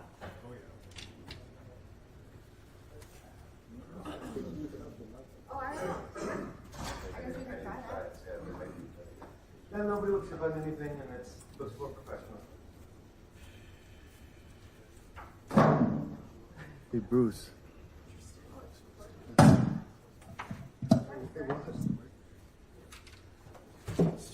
I unplugged that one. Oh, it's a blood. Oh, we thought it was. They can't be in it. They can't be in at the same time. That was my problem. Yeah, yeah. And the microphone is still on, right? Bruce. Okay. I'll ask my lawyer. Since you weren't here. Looks like one of those other filters. So it could be the settings, but right now my feed is still showing normal. Don't pass that in here too, so. Yeah. That's what I said. I thought I just was. Ready? Weird angle. Yes. Back on the record. It doesn't even open yet. It's going for a while. Like doing the. Ready, Amy? Go. No, his screen is showing green on that. Okay, we are on the record outside the presence of the jury. It's now 3:16. Just a word of caution to the parties. I know things are fluid, but as things go, if there's special accommodation or needs, let the court know. With respect to audio, I know that's something that we've been working on. And then I did notice that Juror 1 had her eyes closed at times, and then Juror 20 was yawning. So I think we were really due for a break. Also, I was not pleased with the way that the microphone was attempted to be given to the witness during the testimony. It was distracting, certainly to myself. I don't want to distract the jury. That's why I start off with the comment that in preparation for examination, or anything else relative to the needs of the parties in your presentation. Try to plan ahead. I know things are fluid, but as things go, we can't just simply do things on our own, which may disrupt the presentation, especially for the jury.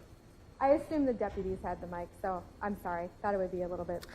And I didn't know I would need it, clearly, because otherwise I would have gotten it ahead of time. But with the way the testimony was going, I thought it would be a lot more fluid to try to get it. Well, I think it was a break everybody needed. So it's now 3:18. Let's bring the jury in, and let's push through to the rest of the day.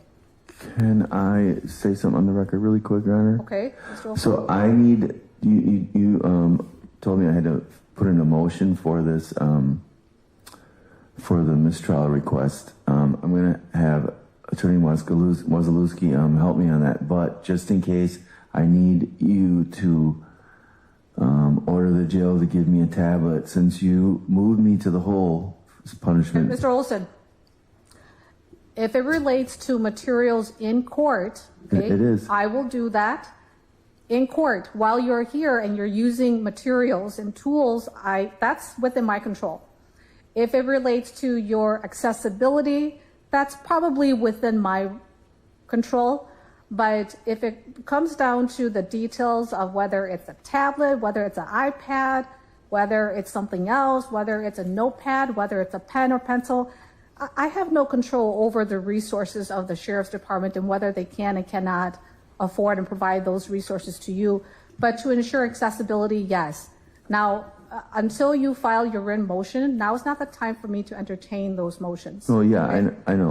All right, So one real quick. So when I was moved to this new unit, I'm still giving all of my privileges. Okay, Mr. But Olson, let me explain. no, I you're just not wanna allowed. Let me remind you that you already incurred one infraction. Another one will have you removed for 15 minutes. Jury ready? Okay, let's bring in the jury.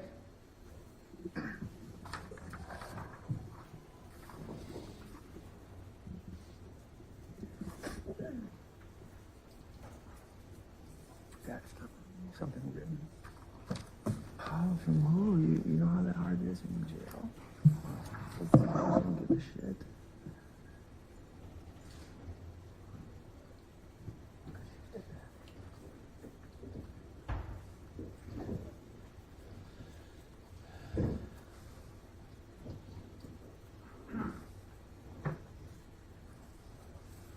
All right, welcome back, members of the jury. As you may recall, State was in the middle of examination of the detective. State, please continue. Thank you. Exhibit 114 is in. We're on page 269. We were talking about phone logs. Detective, do you have the handheld mic now? I think that the corded one is now unplugged, so you have to use the handheld one. Yes. Okay, so make sure you keep that up to your mouth, and feel free to move towards the screen. We were talking about the date and time. I'd also like to draw your attention to the column on the far right. What is the column on the far right? Deleted. Deleted. Is there anything in the boxes that say deleted on page 269 at the beginning of the call log? No. No. And I'd also like to draw your attention to the first time stamp. What is that date?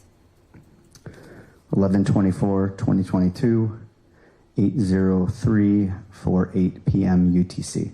So UTC, what time would that be in Central Time, Wisconsin time?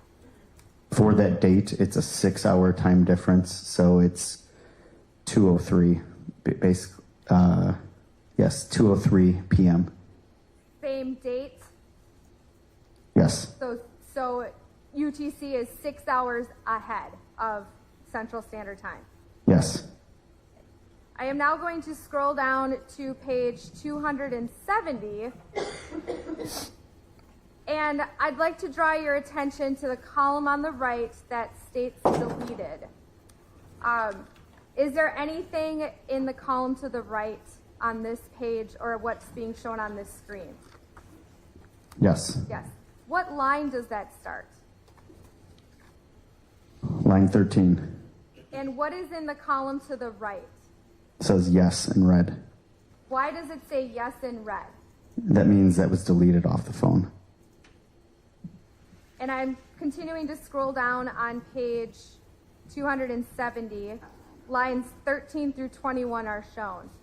What is to the column to the right? The red yes saying it's deleted. So if it's deleted, how is it still showing up on this report? Just because things are deleted on the phone doesn't mean it's completely deleted, and Celebrate and Great Key software can extract it still. And I want to draw your attention to line 13. What date and time is that? Line 13 is November 24th, 2022 at 7:09 a.m. UTC. And what time would that be Central Standard Time? 1:09 a.m. And then I'd like to draw your attention to line 12. What date and time is that? November 24th, 2022, 3 p.m. UTC. And what time would that be Central Standard Time? That's 9 a.m.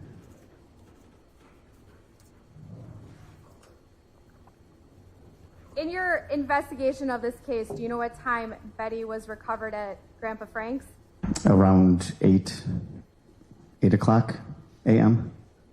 On what date? November 24th, 2022. Why is this of note? The difference between lines 12 and 13. It's the time when Betty Handel's not with Tim Olson anymore. And then I am scrolling down to the bottom of page 270, which is line 22. The column to the right. What does that say? It says yes for deleted. And then I am scrolling through page 271. What does that say on the column to the right? Yes, it's deleted. And in fact, if you go all the way back to the beginning of the call log, what is in the column to the right? Yes, it's deleted. And the call log ends on page 272, is that correct? Yes. Why is that of note to you as the investigator for this case? It means the entire call log was deleted when Tim Olson got rid of the phone. Or at least sometime between when Betty had her phone back and when the phone was not in her possession. Yes. I'd like to draw your attention to page 3245. What is on page 3245? These are internet searches.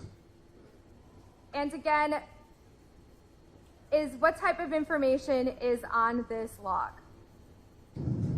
Internet searches, what people are searching or websites visited. And the date and time?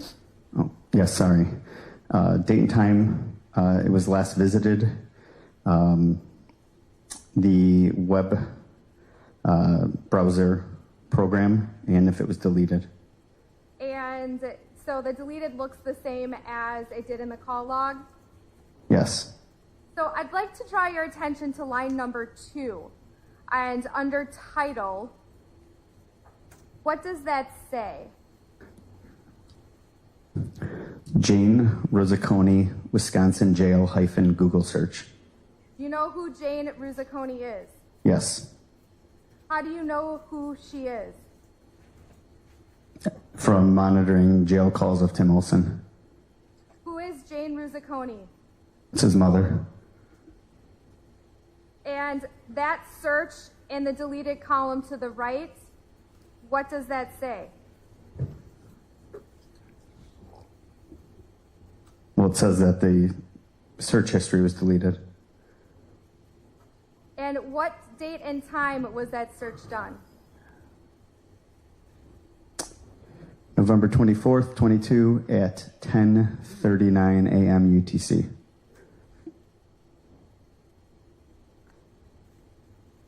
And I'm scrolling now to page 3246 and line 13. Who was searched? Jane Rizziconi, Milwaukee, Wisconsin jail. Google search. And in fact, was this searched a number of times? Yes. I'd also like to talk about the phone download generally. Did you search through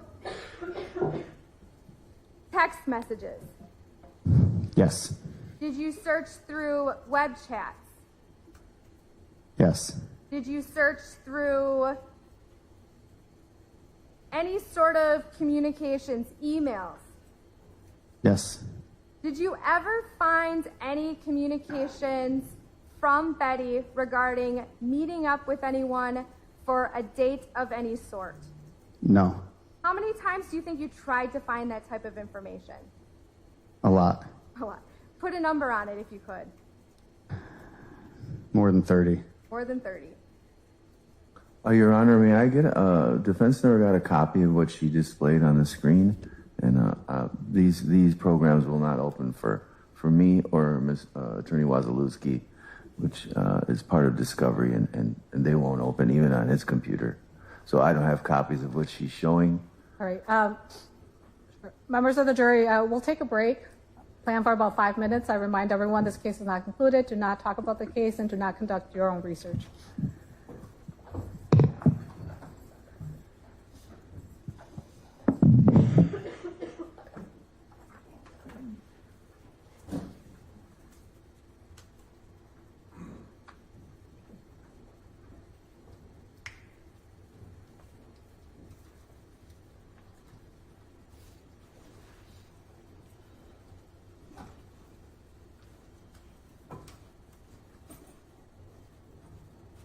Okay, we're outside the presence of the jury.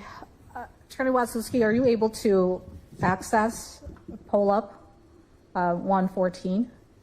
I am not. Earlier in the trial, Ms. Sadowski told me that she could provide a flash drive containing it, and at the time I didn't accept it. This was before I brought my computer to the courtroom, so I guess maybe I should have accepted it when I... State, do you still have that copy? Still have it? Okay. All right, well, let the record reflect that the state is now providing a copy of Exhibit 114 to the defense. If it's okay, Your Honor, I would like to request... Hold on. And just to be clear, Your Honor, that is on the full Cellbrite download that was turned over to defense. I just know how long that takes to open, so I pulled that piece off so I could use it as a usable trial exhibit. Well, it's Exhibit 114 that you used in the course of your examination, which you now have provided an electronic copy of 114, which the deputy has given to Mr. Olson, and now Attorney Wazalewski is putting into the laptop. I'm not even going into discovery because we've had numerous hearings on discovery. I'm not even going there. I'm only talking about Exhibit 114. Okay, so I would just like to request that she provide those copies of what she pulled up on her computer and give me copies of that, exactly what she put up there earlier. I just did. Okay. No, actual paper copies printed from your version. All right, Mr. Olson, you are getting what the state used in the course of their examination, and what was used was an electronic copy of 114. I imagine that you will also provide that on disk for the court for Mr. Clerk. Yeah, it's in my computer, and I'll turn it, yes. Exactly, I just want to confirm that. So, Mr. Olson, you get what everybody else gets. Okay, so normally any exhibits that are getting put up, she makes a paper copy of it, I'm showed it, then it's put on there, or it's shown to the jury. So I mean, I want to make sure that I'm getting exactly what she has and not a redacted version, as you know, we've had problems with this in the past. Sure, and your request is fair, and that is what I will require, and I do require that. I don't have reason to believe that the state is not doing that. And I think with respect to, for example, Exhibit 91, that's the thumb drive and things like that, I think the state, you'll eventually turn in the copy, the state's set. The set for the court. But the way I understand Mr. Olson's point right now is that he himself wants his own set right now because those were used in the course of examination. I gave him exactly what I'm using as exhibit for 114 moments ago. This was available to him on the Cellbrite. All of the exhibits that were I already turned in all of the other electronic exhibits to the court because after they are received, they are no longer my property. It is the property of the court. So I don't think I have any exhibits here that have been received by the court except for 114, which is plugged into my computer. And if Mr. Olson could take 2 seconds to plug that in, he would see that there's 15,086 pages on a PDF file that are not redacted, that are exactly what I am showing. I made a courtesy copy for him, even though he has had this now since I turned it over, or since Your Honor turned it over, months and months ago. And that's exactly it, the emphasis on courtesy. Well, So, Mr. Olson, Go ahead. what I'm going to do is we're going to go off the record. You have now been given Exhibit 114, your own electronic copy of 114, and we're going to proceed, but we're going to go off the record in just a minute while we wait for the jury to be brought just back. real quick, please. So for the record, as you could see, as I stated in the past, those programs would never open. They wouldn't even open for him on the 2 flash drives that he had. And I'm still asking that she print out exactly what she showed on there to make sure that I have that exact copy of that. There's no way I could tell by her giving me a separate version because I've looked at these Celebrate programs. There is an ability Olson, to redact. You asked, I heard you loud and clear as to what your ask is of the court. You want the court to order the state to print out effectively portions of Exhibit 114 that they used in the course of examination. Yes. And my response to you is no, you get the electronic copy of 114, which is an exact copy of what the state has that the state chose to use during the course examination. That's what you get. That's what she claims, though. Well, why don't you look through the copy that's been given to you? Okay, let's start there first.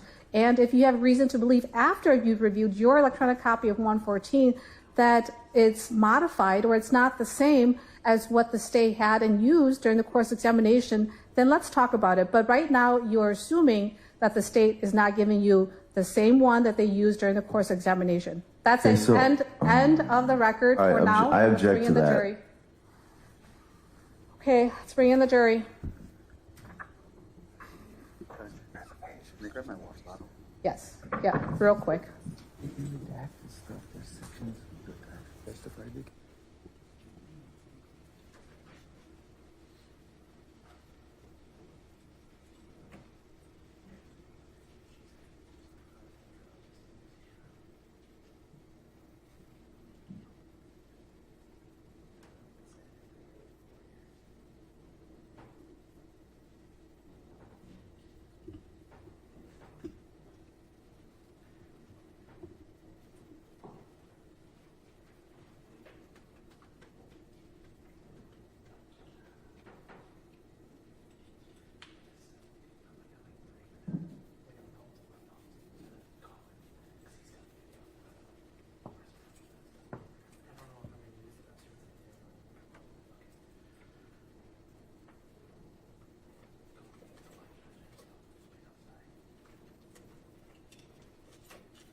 Okay, we are back on the record.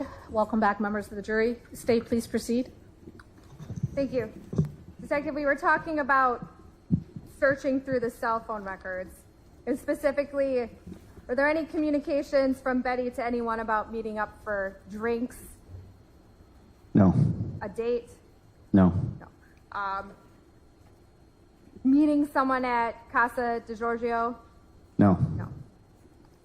Or basically, were there any dating apps? No.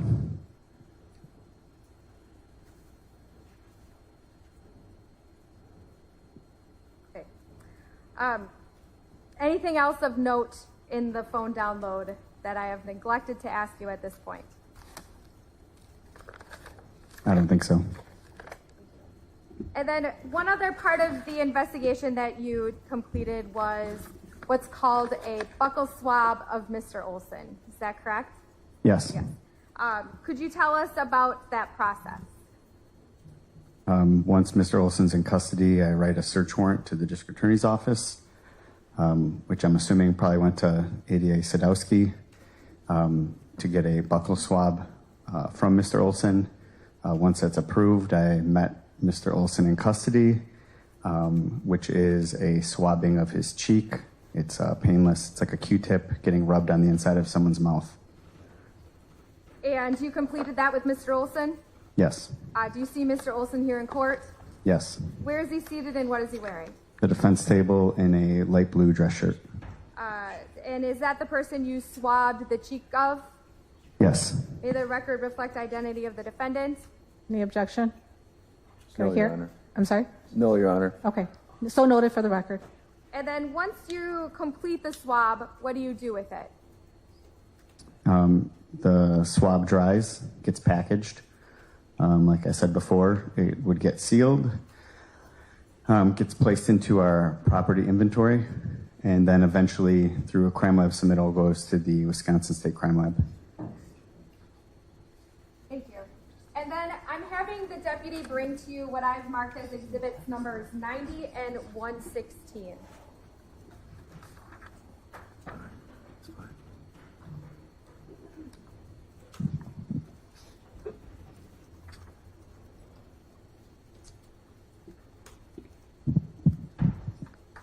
Do those look familiar to you? Yes. Yes. What are those? They're maps. Maps of what? The Milwaukee County area based on this case. Okay. And are those maps that you created? Yes. Yes. I'd ask that exhibits numbers 90 and 116 be moved into evidence. Any objection?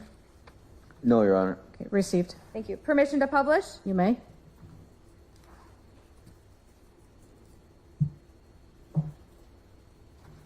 Thank you. I'm going to start with what is exhibit number 90. And again, if you need to, we have the portable microphone now, so if you need to move around, please do. So, could you tell us about all these points of interest on this map? Sure. It's kind of a chronological, well, it is a chronological order of points that we know where Betty Hannell was with her vehicle or items regarding this case. So example, like number 1 is Casa de Giorgio.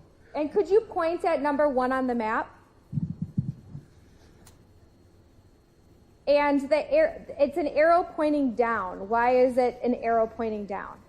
I just chose to have that as my marker. Okay. And is the arrow pointing at the precise location of Casa de Giorgio? It's the general location based on the map. Because this map is a pretty large area of Milwaukee, is that correct? Yes. How many miles do you think it is from like point 1 to point 6 at the top of that map? I don't know how many miles, but like 30 minutes with really, really good traffic. Maybe 30 more. minutes of driving? Yes. Yes, with really, really good traffic. Really good. Maybe 40 minutes. Okay. And so point 1 is Casa de Giorgio. What is point 2? Point 2 is 58th and National. And what time stamp is by 58 and National? 6:30, and we're on Wednesday, November 23rd. And how did that location get placed onto the map? From a flock camera, license plate reader. And then number 3, could you tell us about point number 3? At 6:46 p.m., 56 in Lincoln, and again, it's from a flock camera. And then could you point to number 2 and number 3? Number 2, number 3. Thank you. And point number 4, could you tell us about that and show us where it is on the map? Yep, 7:46 p.m., 108th Street in Oklahoma, or Highway 100 in Oklahoma, and it's a flock camera again. And you're pointing to the left side of the map there? Yes. What is of note about the points 2, 3, and 4 and the flock cameras? And when I say that, are those main streets or side streets, or what kind of streets are those? Well, some of them, most flock cameras are placed on main streets or intersections, but do you want me to go into more detail on that? No, that's okay. And then point number 5, where is that? It's the Walgreens, where you already witnessed the video, at 3233 South 27th Street. And now we're into the next day. We're into Thursday, which is Thanksgiving, November 24th, 2022. And where is that? Thank you. Right in the middle of the map. And then I believe we're on to point number 6. Where is point number 6, and could you tell us about that? 35th and Burleigh at 5:46 a.m., again from flock camera. Way at the top of the map, which is north. Is that correct? Yes. And point number 7. At 7:44 a.m., it's the SK Petromart on 13th Street, where we also saw a video. And where is that on the map? Again, more towards the middle. Point number 8. Is a flock camera at 7:50 a.m. at Beecher and Forest Home. And where is that on the map? Again, more in the middle. And points 7 and 8, they're close together in time. And are they close together in distance on the map? Yes. And then number 9, where is that? It's the 3300 block of South 108th Street, or Highway 100, from a flock camera at 8:32 a.m. And then point number 10. Betty Hannell recovered at Grandpa Frank's. And where is that on the map? Just below number 9. And then we have a P. Could you tell us about the P? They used P for where the Betty Hannell's iPhone was located, which is on Highway 100, just north of Layton. If you're familiar with the area, it's around the 4600 block from Edwin Romaine's testimony. Does there seem to be any rhyme or reason to these locations? No. No. And then let's talk about exhibit number 116. What is exhibit number 116? It's where the burglaries were, where Officer Frusti first saw Tim Olson, and then where he was arrested. And then again, there's several arrows and points on this too. Could you please point at what is number 1? Where he was arrested. And point number 2? Where Officer Frusti saw Tim Olson. And then point number 3? Was the bike burglary, the red bike. And point number 4? The RV burglary. Do you know what the distance is between points 2 and 4?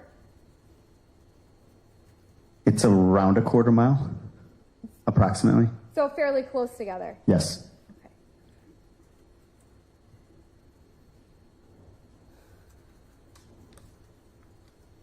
Thank you. I have no further questions. Okay, Cross? Okay, so when you interviewed Mr. Olson, what was it? Not in evidence. What? Sustained. Okay, next What's question. not in it's not in evidence? Okay, so did Mr. Olson deny knowing Miss Hannell to you when you spoke to him? Objection, not in evidence. Sustained. Why isn't this in evidence? What?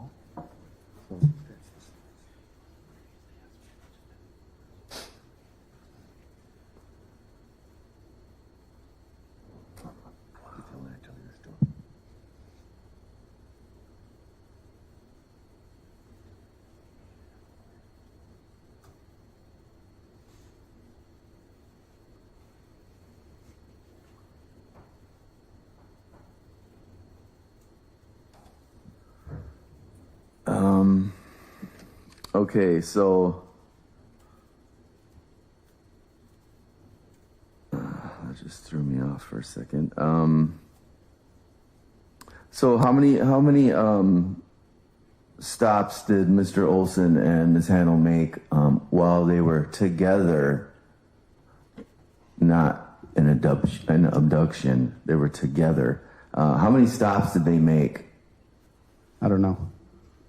So how many stops were there made with the credit card? That you didn't. There was two that you said. One was Walgreens, one was SK Petro. What were the others? Are you asking for credit card use? Yes, because it's. I'm going to interrupt you for a minute. Mr. Olson, try not to ask one question right after another. Okay. Ask one question, allow the witness to answer, and then ask your second question or following question. But don't ask them all at once. Okay, I apologize. So how many other? If what I'm asking for is the names of the places other than Walgreens and SK Petro that you have proof of the credit card use during that time. There was one usage at a Pilot gas station in Oak Creek. Another one in Milwaukee. I believe it's a Clark gas station. And another usage in Greendale, and I cannot remember the gas station.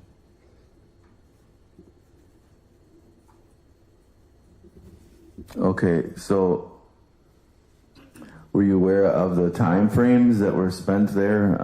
As far as we'll use the Clark gas station, and this is on the south side. Are you aware of the time spent at these locations? No, I'm not. Okay. Did you get any video from any of these other locations? No, I did not. So are you aware that Mr. Olson went in by himself to these stores and for a good amount of time, and Betty was in the car alone? Objection, out of the knowledge of this witness. Okay. Are you curious as to why Mr. Olson was in Walgreens for how long? How long was the video?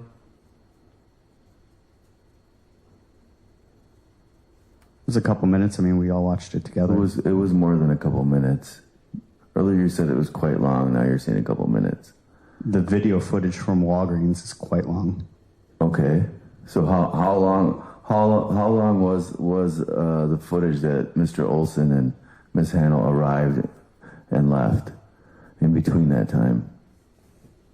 For what location are you asking? For Walgreens. Approximately 5 minutes, 7 minutes, I'm not sure. Okay, that's not correct. Mr. Olson was in that store. Mr. Olson, don't argue with the witness. Ask her a question, allow the witness to answer, and then move on. Okay. So are you curious as to why Ms. Hannell didn't call anyone, leave, flag anybody down while Mr. Olson was in Walgreens? Objection, ask for an opinion. Sustained. Are you aware there's a police station, kitty corner, almost kitty corner from that Walgreens in that area?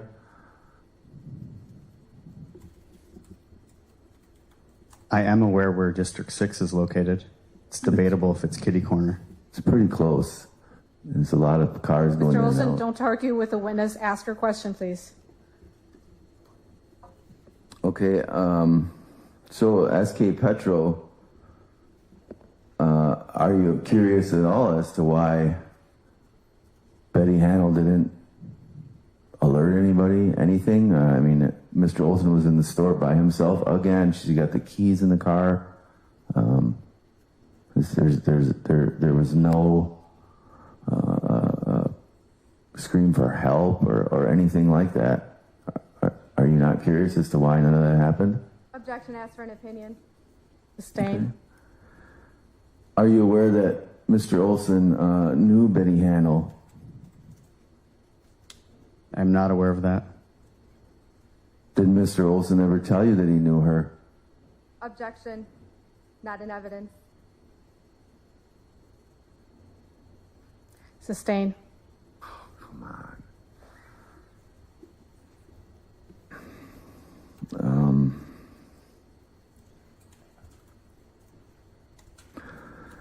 You kept talking about substances in bottles, and were there any actual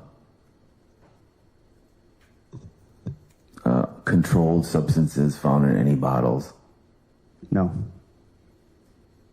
Was there anything to substantiate that Ms. Hannell was forced to drink something that, I don't know, in any way would cause her any type of, I don't know, for her to sleep all night? Can you ask the question again? Was there anything found in any of the bottles that she claimed that she was forced to drink out of? Was there anything found? Alcohol, anything? The liquid was only tested for controlled substances. Okay, so no, there was nothing found. Objection, argumentative. Sustained.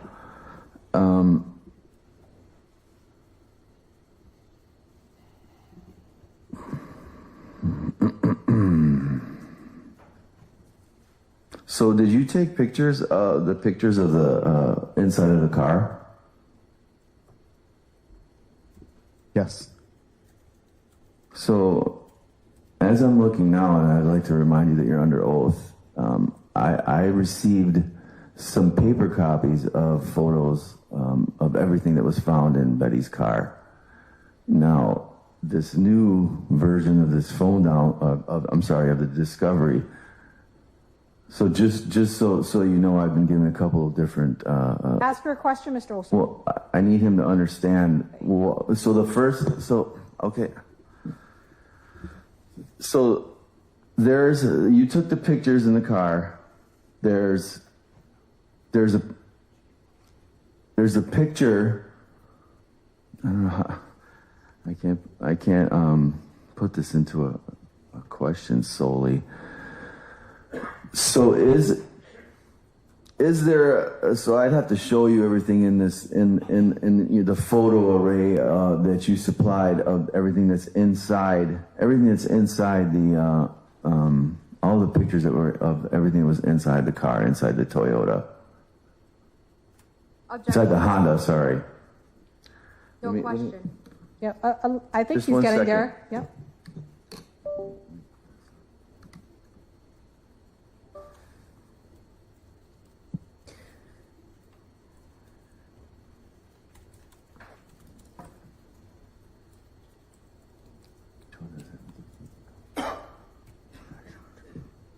Yeah, the car pictures.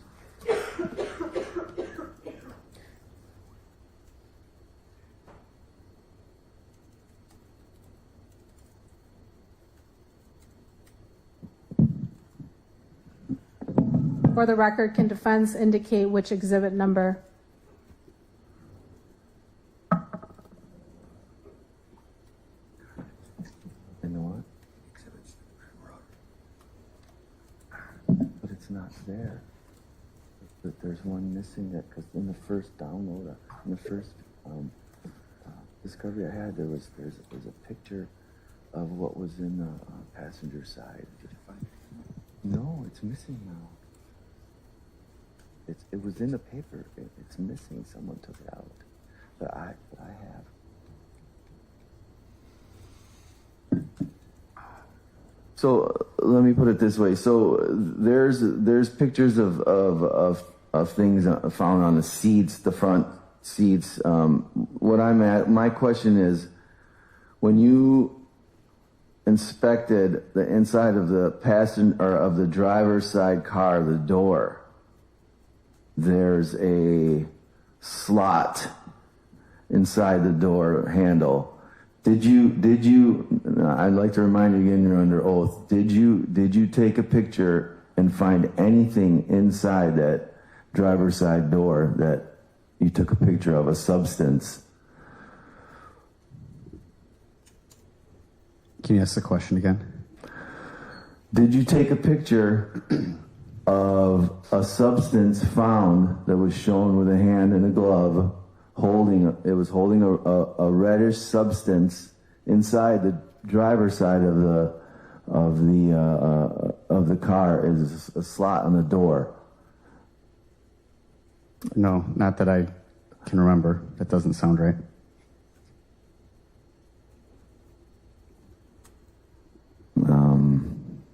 So there's a picture. There was one picture with in the. Let's take a little bit of a break here. Members of the jury, plan for 5 minutes or less. I remind everyone this case is not concluded. Do not talk about the case and do not conduct your own research.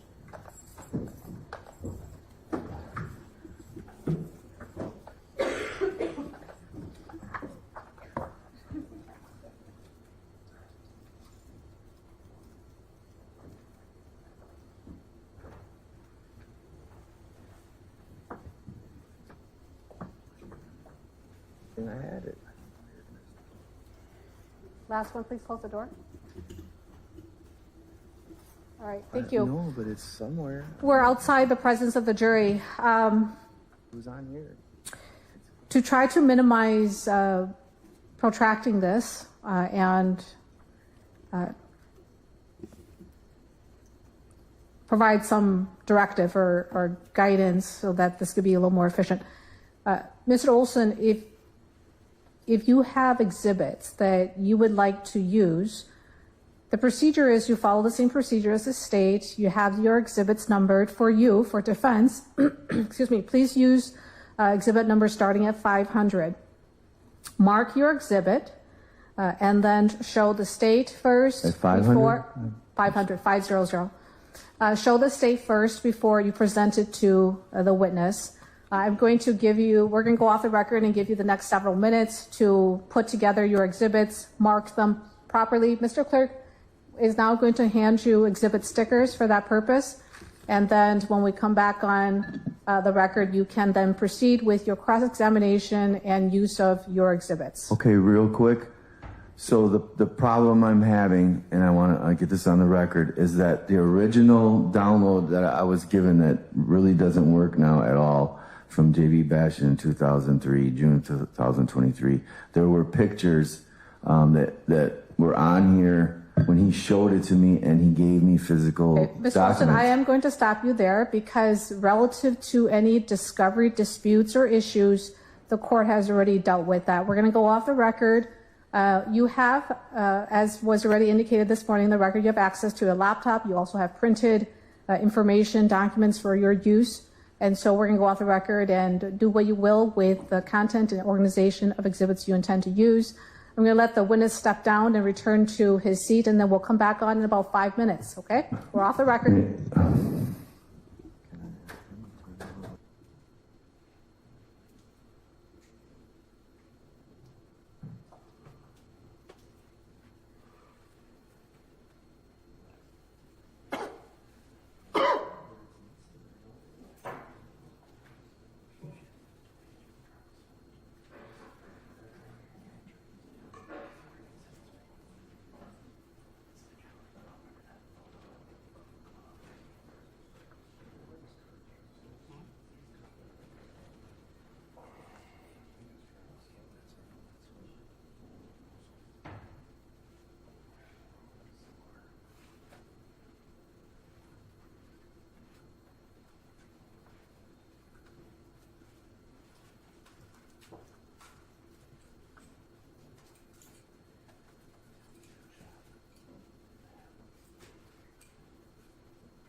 the record to give defense an opportunity to put together exhibits that Mr. Olson wants to use during cross-examination of this witness or any other witness for that fact.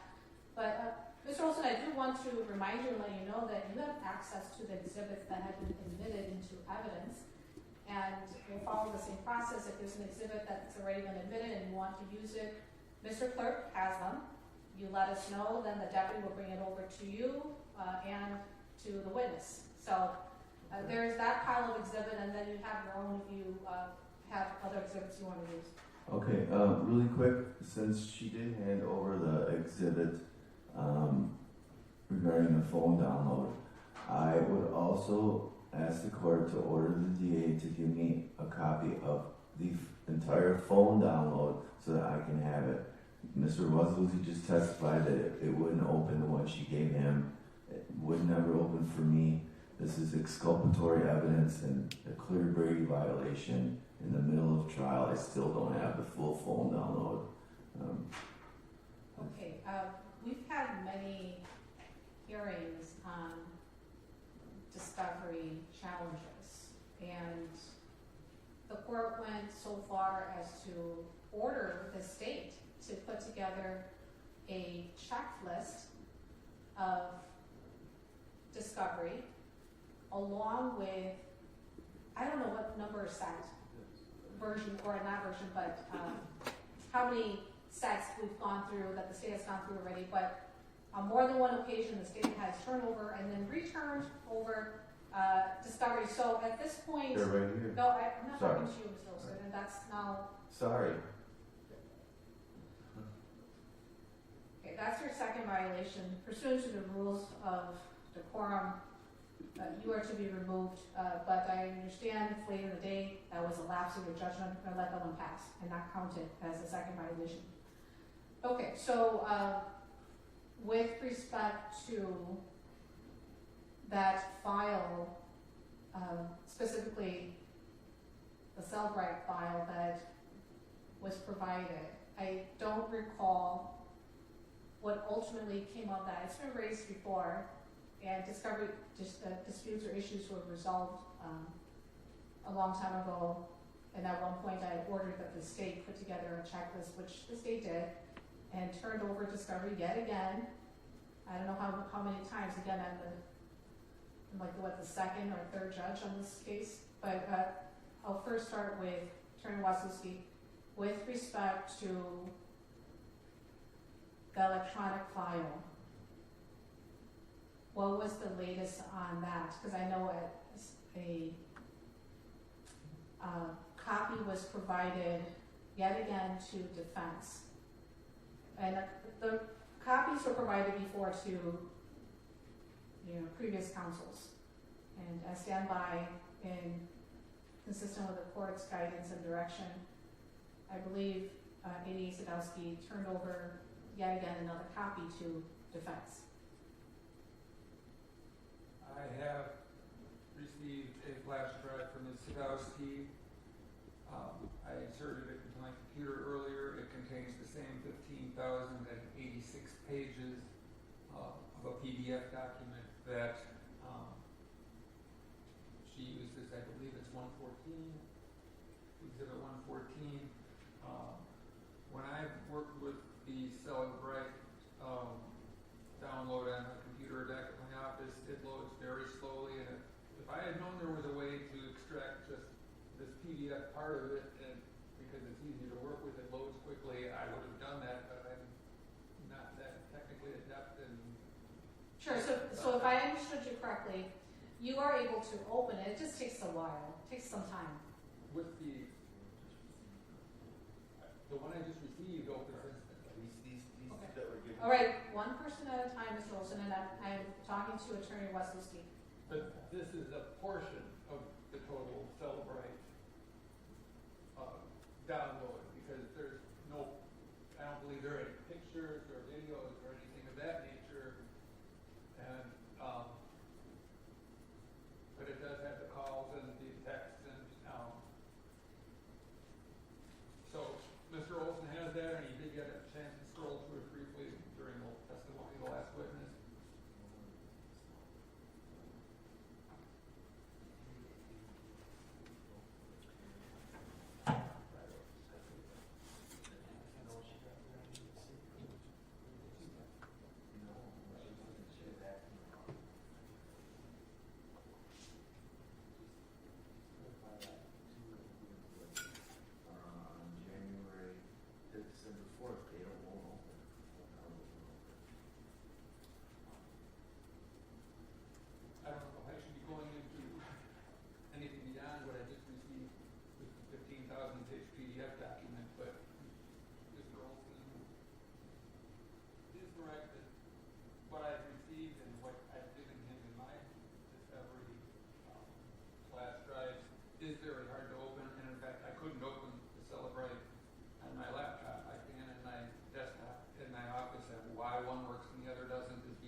the two discoveries that were given to me that I was supposed to use, because the one that was given to me before by Attorney Basham won't open, and everything's deleted out of it. The two that were given to us by A.D. Sadowski on December 4th of this past year, 2025, the phone downloads won't open. I'm not sure if everything else, it wouldn't work for me at all in the jail. But on this computer, the phone download, the Celebrite, none of it will open. I have no access to this, and it's the middle of almost the end of trial, and it's just been happening. This is why the case has been delayed this long, because I've never been able to get items that I needed from 7 attorneys, and I still don't have the phone download where I've always claimed that there are texts that exonerate me on there, clear texts that would completely exonerate me. And Mr. Olson, just stop for a minute.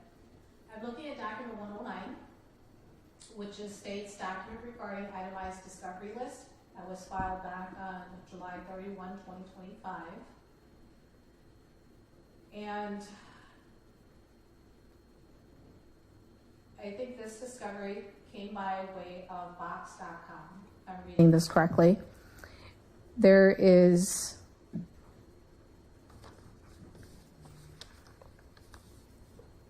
it looks like that would be item number 8,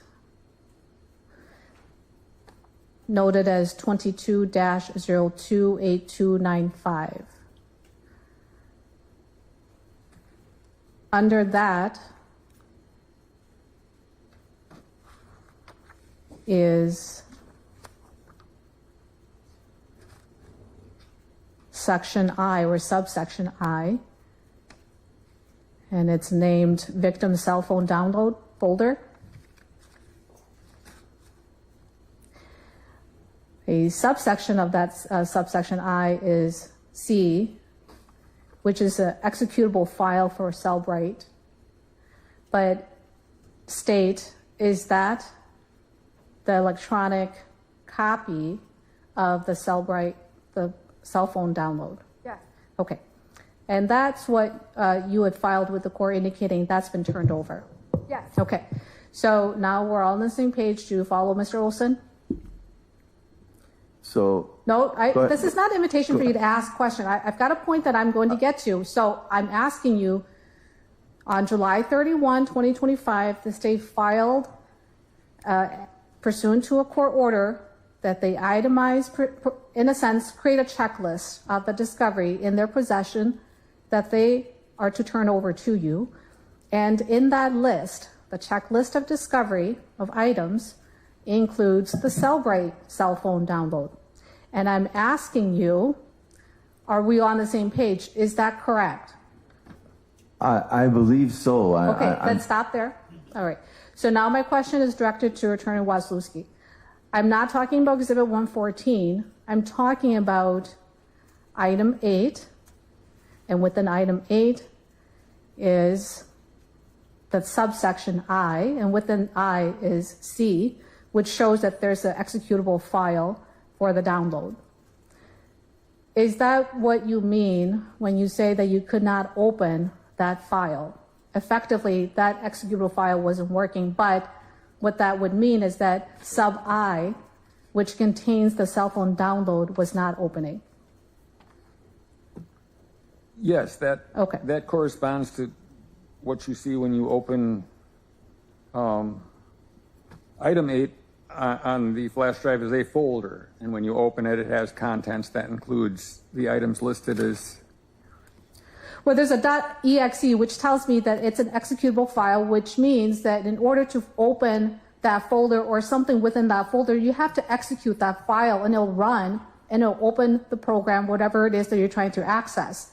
So my question that follows that is to the state, and state, I believe you indicated this to me in the past, but while it may take a long time to open the file, you have been able to initiate that executable file, which then opens the download, correct? Yes. Okay. And when you open the folder labeled account package, it also gives instructions how to do that. And what I also heard Attorney Bajaleski say is that it wasn't opening on this laptop, but he was able to execute the file and open all of the files at his desktop back in his office. So I would ask that he would confirm that, but it appears that he has been able to open that as well. Is that correct, counsel? Yes. Okay. But, Your Honor, may I have a comment, please? So this is, it sounds like at this time that this is, if what Mr. Olson says is correct, let's just go down that road for a minute, then it would sound like to me that it's a user error more than anything. The state has turned over what they're supposed to. It's in this list. And within this list, thankfully, it notes what's contained in it. And one of that is the account package.ucae, which is within the account package folder.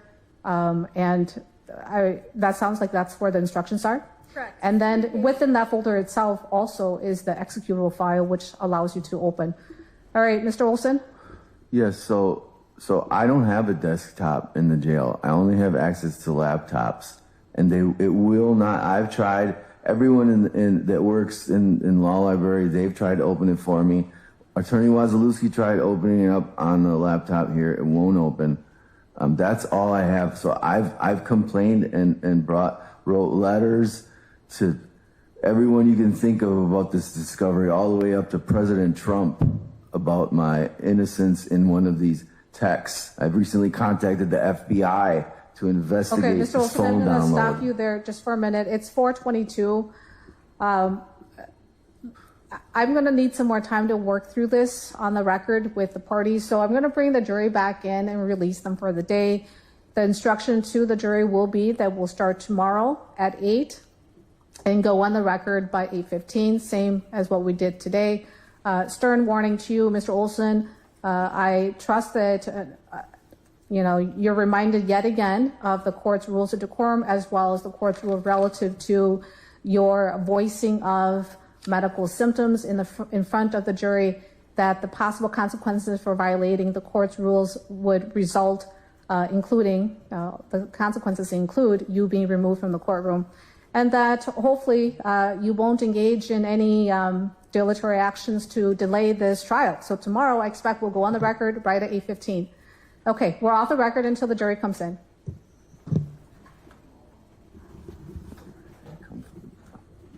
I have clear wounds to my head. Please come.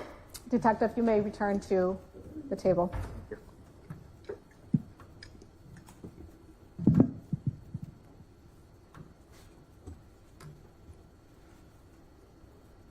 I know I tried. Don't touch it. I tried. Wait. I tried.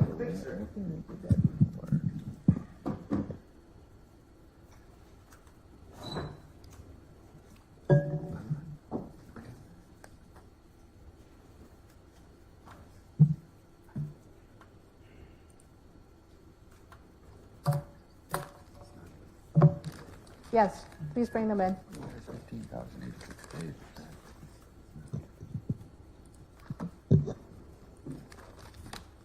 Should I put this in here too?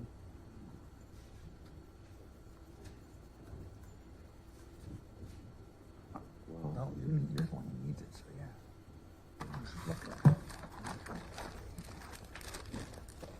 Okay, we're back on the record in the presence of the jury. Members of the jury, it's now 4:24, and so we're close to that time when I'd like to release you for the day. What I'm going to do is I'm going to release you. I've instructed the detective to return to his chair, and so he will not continue his testimony today. I'm going to release you and order that all of you return tomorrow, report to the jury room by 8 a.m. We cannot start until all 14 of you have reported, and my goal is to go on the record at 8:15. I remind everyone that this case has not concluded, therefore you may not talk about this case. I realize it's tempting when you go home to discuss your experience and what you've seen, but you may not do so. You are not allowed to watch the news either, as everyone knows that the media has been covering this, so please refrain from watching the news. Do not conduct your own research, do not talk about this case, do not post about your experience.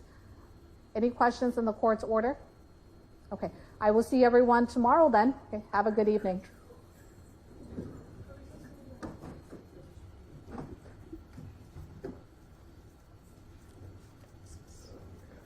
Only 4 texts on there, man.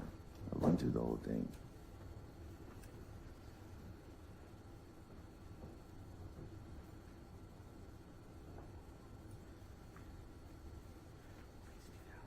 Okay, last one. Thank you. Okay, we're outside the presence of the jury. All right, so continuing on with this discovery item.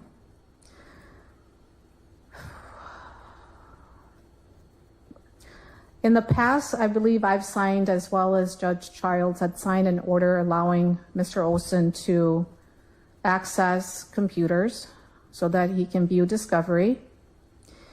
And from Mr. Olson's statement, I understand that that has always only been laptops. Is that correct, Mr. Olson? Yes. Okay. Yes. Just answer that question, that's all. All right. But Attorney Wasilewski, you have been able to open that file on a desktop, just not on a laptop. Yes. And if not on a laptop, is that because you didn't have the patience for it and then just shut it down, or because it may take a while? Yeah, I just tried it now, and it seemed to open, but when I opened subfiles, it didn't have much. Okay. So can we go off the record, and can I ask the attorneys to just see if you can open the file on your respective laptops? I already did. You did? Okay. It's open. All right. Let's go off the record. Could you try on Attorney Wasilewski's laptop? Your Honor. No. I'm fine as long as I'm in view. If Attorney Wasilewski and Mr. Olson want to look at this, this is the flash drive that I made. There's other files on this now too, but like it is the exact copy that I gave to defense multiple times. So if they want to go through it, I'm happy to sit here in view of my state-issued computer and let them click away on all of what's there. Lies. Okay.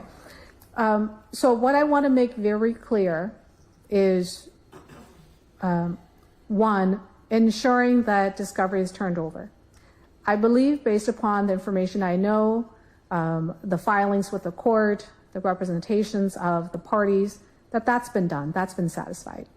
The issue really, as I understand it, is whether Mr. Olson has the knowledge to know enough to open it correctly so that it opens. Which is why I said that it sounds to me that it's more of a user error or a user challenge than it is that discovery wasn't turned over, or that if discovery was turned over, that somehow that discovery was in such a way intentionally meant to be difficult or disruptive to the defense's ability to organize his defense. So what we're going to do at this point, given the state's offer, is to go off the record for the parties to use the state's laptop to go over that item in document, I forget which document that was filed on July 31, 2025, relative to the Cellbrite download. Okay, Mr. Olson? Real quick. Okay, so even no matter what, the discovery, the full discovery, was never given to me until December 4th of 2025, just 2 months before trial was supposed to start. And those won't open on the laptops. It has nothing to do with knowledge or my ability to open it. Mr. Olson, I'm going to stop you there because we are way past that point, okay? Discovery disputes have been resolved, and that's why we're at trial. And mind you, for the record, which is already stated, the state is using their laptop. You have a laptop at your table. It's not a situation where the state has a desktop and is accessing that file on a desktop. So it's not even a machine issue. It's not a file issue. It sounds like a user issue, which is why I'm going to go off the record and give you an opportunity, because the state has graciously extended that to you, to use the state's laptop and open up that file. We're going to do that, and I'll Okay. check back on you in about 10 minutes. Hopefully that will be enough time. I just want to really We're quick done, Mr. object. Olson. We're off the record. You have to let me object, Your Honor. You can't stop me from objecting.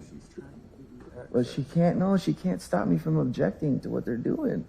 It was clearly malicious. For her to keep falling down a little bit.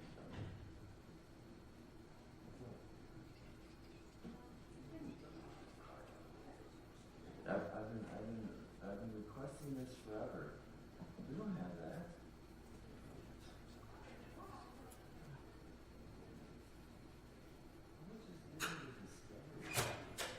No, you didn't. I asked you to give it to me directly. Yes, you're supposed to give it to me directly when I'm supposed to say. That's not supposed to a third party. I don't know how they're people with no integrity and railroad people.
Stipulation, no judge's signature.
Well, it wouldn't be anything South related because it's Ohio.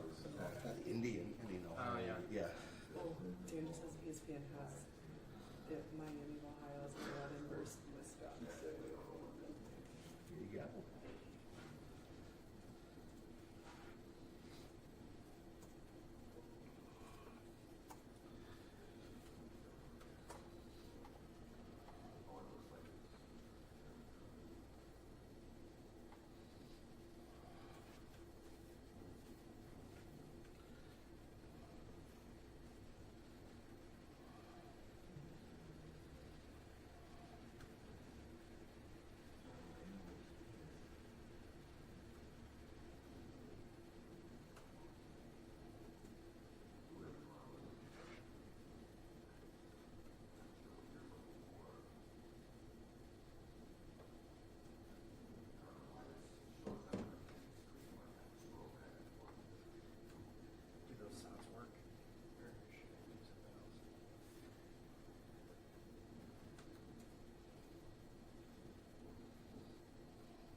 Pork pretzels, or the paper makers up in the valley, right? Really? My dad's longtime girlfriend is a pretzel.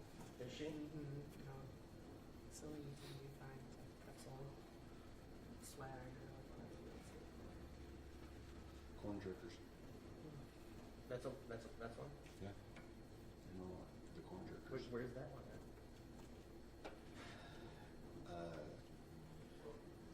Hoopston. Hoopston, yeah.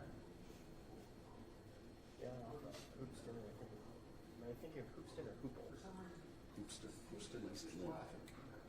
Was it last year we ran into each other at March Madness weekend? Yes. That was Yes. Illinois was here. Yes. Oh yeah, I hear it. Yeah, and Aaron and James. Yes. We were just talking about that the other day. That was probably the last time I had been here. A lot has changed. A lot has changed. The March Madness. Those top 5 of my life. Like basketball goers, we go home. Stayed out long. When you're eating wine not in daytime, it's never gonna end up being good. Made friends with a random dude at the bar. Talked to him for like 2 hours. Yeah, unfortunately. Yeah. I was just thinking about going to the Thought we were on having a Sunday. deep It's like conversation. snow. No. I love being, right? That's my jam. What's the, also from 12, what's his name? Like, he water skis too with you. James, yeah. He came up with like koozies and I just like grabbed it out of his hand. I don't think he was confused too. He's like, I got a free koozie. I'm like, sweet, thanks. Just grabbed it out of his hand and he just like walks away. I don't think he was all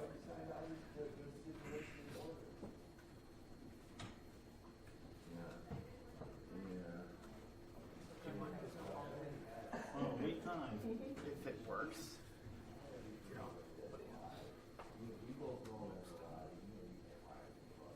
Do you want to take it? I don't think you do. No, he has Okay. nothing.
I do. So do you just think you can sell at several items of property?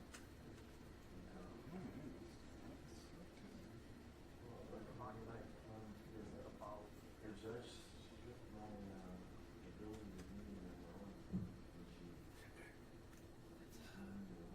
Hey, watch your camera. Watch the camera. That was an artistic hand. Yeah. So gravity did the work. Gravity did the work indeed. Wins again. Well, I better let these engineers know this tilt lot needs to be adjusted.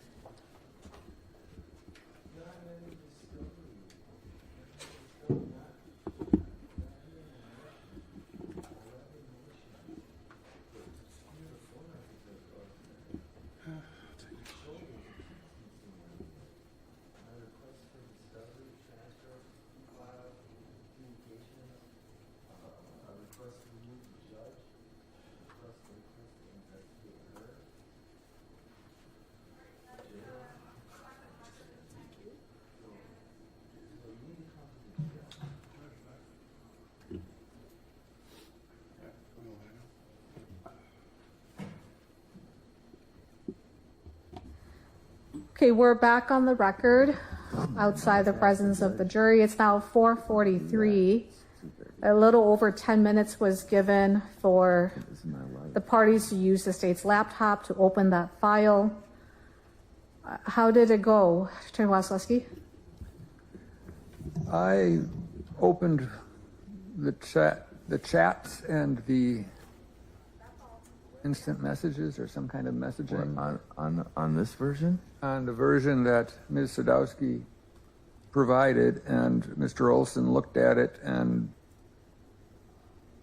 is not satisfied with what he saw. Well, I guess the question is just, is it accessible? And it is, right? Because you guys were able to open, hold on. You guys were able to open it, correct? Not our version. Her version only. Now, our version won't open. Any of the versions we've had with the All phone right, download. so why don't you try defense's version as well? We've already tried So, that. Sorry. Okay, let me turn to the state. Was defense's version able to be open?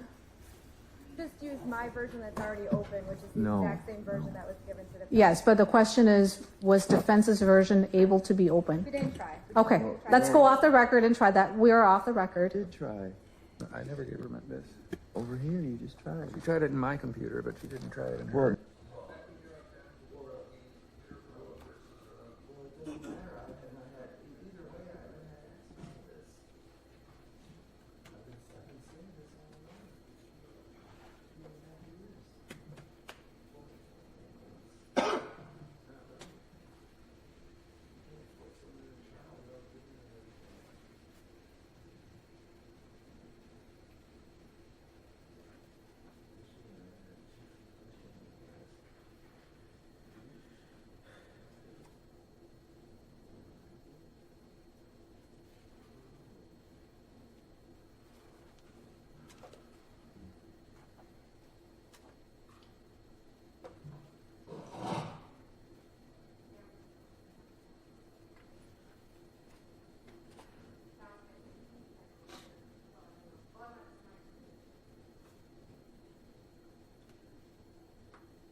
They're redacted. They've been redacted. But this, my point is that I've notified the court that I didn't have access to the discovery because it won't open on, everything won't open on those computers almost. And I was ignored for the first trial with no discovery. But because it's not Pittsburgh County, no, so that's different. That's one thing, but I still have not been able to open it myself. And even so, yes, there is something redacted. But that's a big deal. That's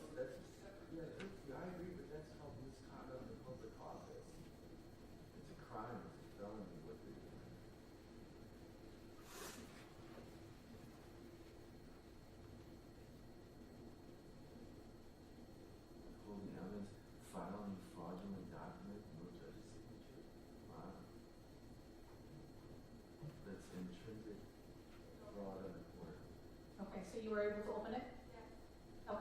We're back on the record outside the presence of the jury. That was about 3 minutes because we were, I believe we got off the record at about 4:45 and now it's 4:48. So 2 to 3 minutes. But in about 2 to 3 minutes, state was able to open Mr. Olson's copy of that file, electronic file. So as I stated before, this is not a situation whereby state withheld discovery. This is not a situation whereby the file was not accessible to defense. It sounds like to me that this, again, is a user issue, in part because standby counsel was able to open the file on a desktop, albeit he wasn't able to open it on a laptop. And then just now, moments ago, the state opened the file on her laptop, and that file that was opened was Mr. Olson's copy that was given to him during the course of turning over discovery. So that at was this not my point, copy. hold on, Mr. Olson. That's a second violation. I'm not done talking and you spoke over me. Because the jury's not here, there's no point in removing you for 15 minutes. But I remind you that I'm keeping track of the number of violations you commit.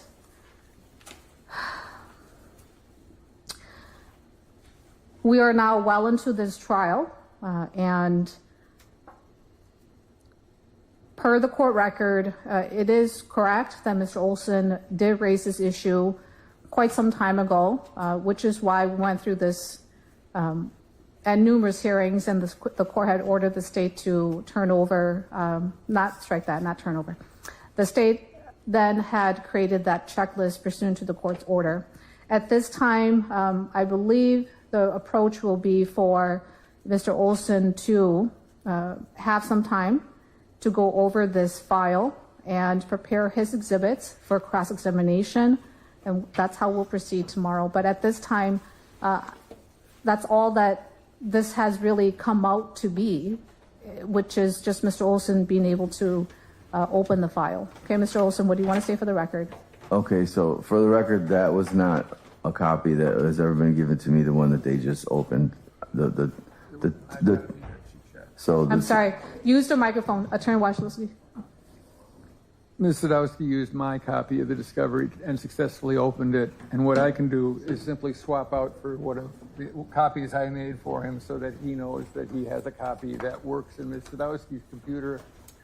And yes, and I should have taken his copy and checked it in Ms. Sadowski's computer, but I didn't. So I will substitute it. So you will have this blue one, Mr. Olson, is the copy that I have that works. okay, so now standby counsel is swapping it out, but it matters not, I don't think so at this point, whether it's your USB stick, Attorney Wasilewski, or Mr. Olson, because it's the same thing. It's the same copy. as far But as thank you for doing that, Attorney Wasilewski. And May I finish, Your he's Honor? just, oh my God. that's now the third time you've interrupted me.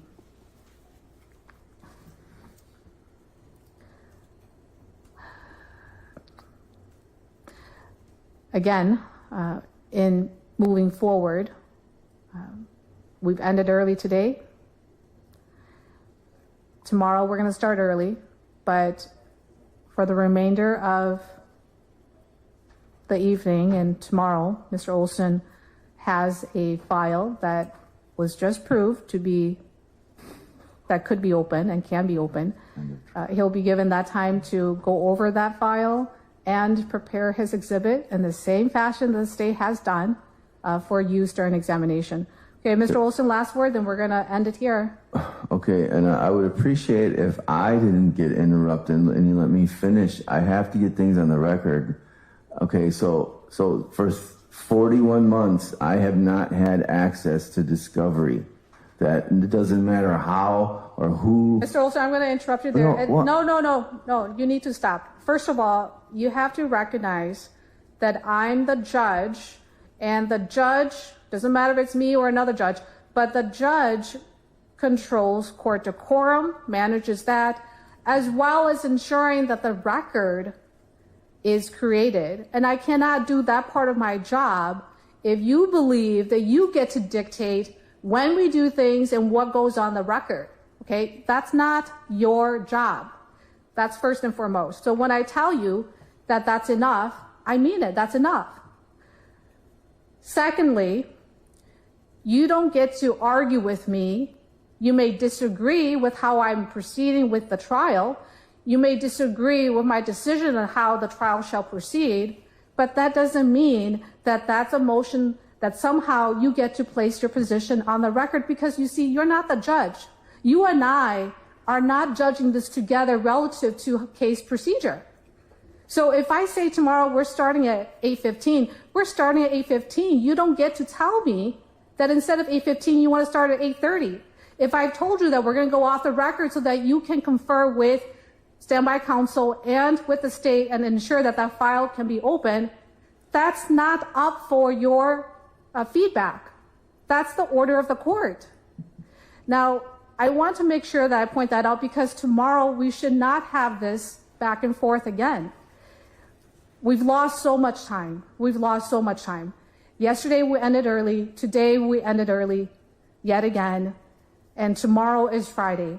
I'm going to gauge how things go in the morning, but I really, really would not like it if I have to tell the jurors to plan on coming in on Monday. When we did voir dire, I conveyed to the panel that I expect this case to conclude by the end of the week. At the rate that we're going, that there's a high possibility that might not be the case. So there are a lot of things that I'm trying to manage. There are a lot of things that at this time is so fluid, and we have to be able to pivot. Again, you may not like my decision, but pursuant to the rules of decorum, as I reminded you many times, once I've made a decision, you can disagree with it, but you don't get to go back and forth with me on it. Okay, so real quick, you said I can view this discovery. I have no way of viewing the discovery in the jail. You've placed me in the hole as punishment for having a seizure. I have no way of viewing discovery. No one's going to come. I don't have a laptop in my cell. I have no way of viewing this right now before tomorrow. This problem should have been solved a while ago. But whatever. However, I'm just letting you know. So I don't know what else to say as far as that goes, but I also need to complete this motion for a mistrial, which there are numerous reasons for a mistrial, and I would like you to ask Attorney Wazalewski to come visit me tonight at the jail and help me complete this motion, because again, I have no access to anything to complete a motion, case laws, nothing. Usually I have a tablet in the cell with case laws and stuff, but I'm going to need his help tonight, and I would just ask him. I don't want him to be ordered. I just really need him to help me with this motion. He is standby and he should help me. So I really need his help, his experience with this, and I would really appreciate that.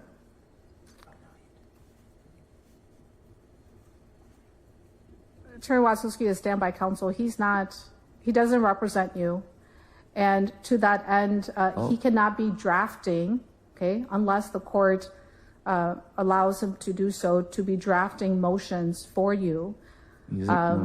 Hold on. I was going to draft it. To the extent that there can be information imparted to assist you, he may do so, and he knows that. I'm not going to order standby counsel to work hours that are not manageable. That I view that as beyond my authority, and I'm not going to do that. If Attorney Wazalewski wants to do it, and he can decide that, but I'm not ordering him to do something that imposes on his personal life as well. So that's all I'm going to say about that. But with respect to your access to resource, I do see that Judge Childs had signed that order to allow you access, and I thought I'd signed one as well more recently, and if I didn't, you at least have Judge Childs' order to give you that access. Now, my ability to order that the sheriff give you specific access, that's beyond my control. I don't control the library hours. I don't control what resource they have and that they must give that to you. But I have ordered, or at least the court, whether it's myself or Judge Childs, have ordered that you be able to view digital discovery. Sorry, I just don't know what is available to you. Deputies, are you guys aware? Okay. All right. Well, so it's 4 days into trial, and I'm still not able to view any of this. So I just want to get that on the record. It's clearly a violation of my rights.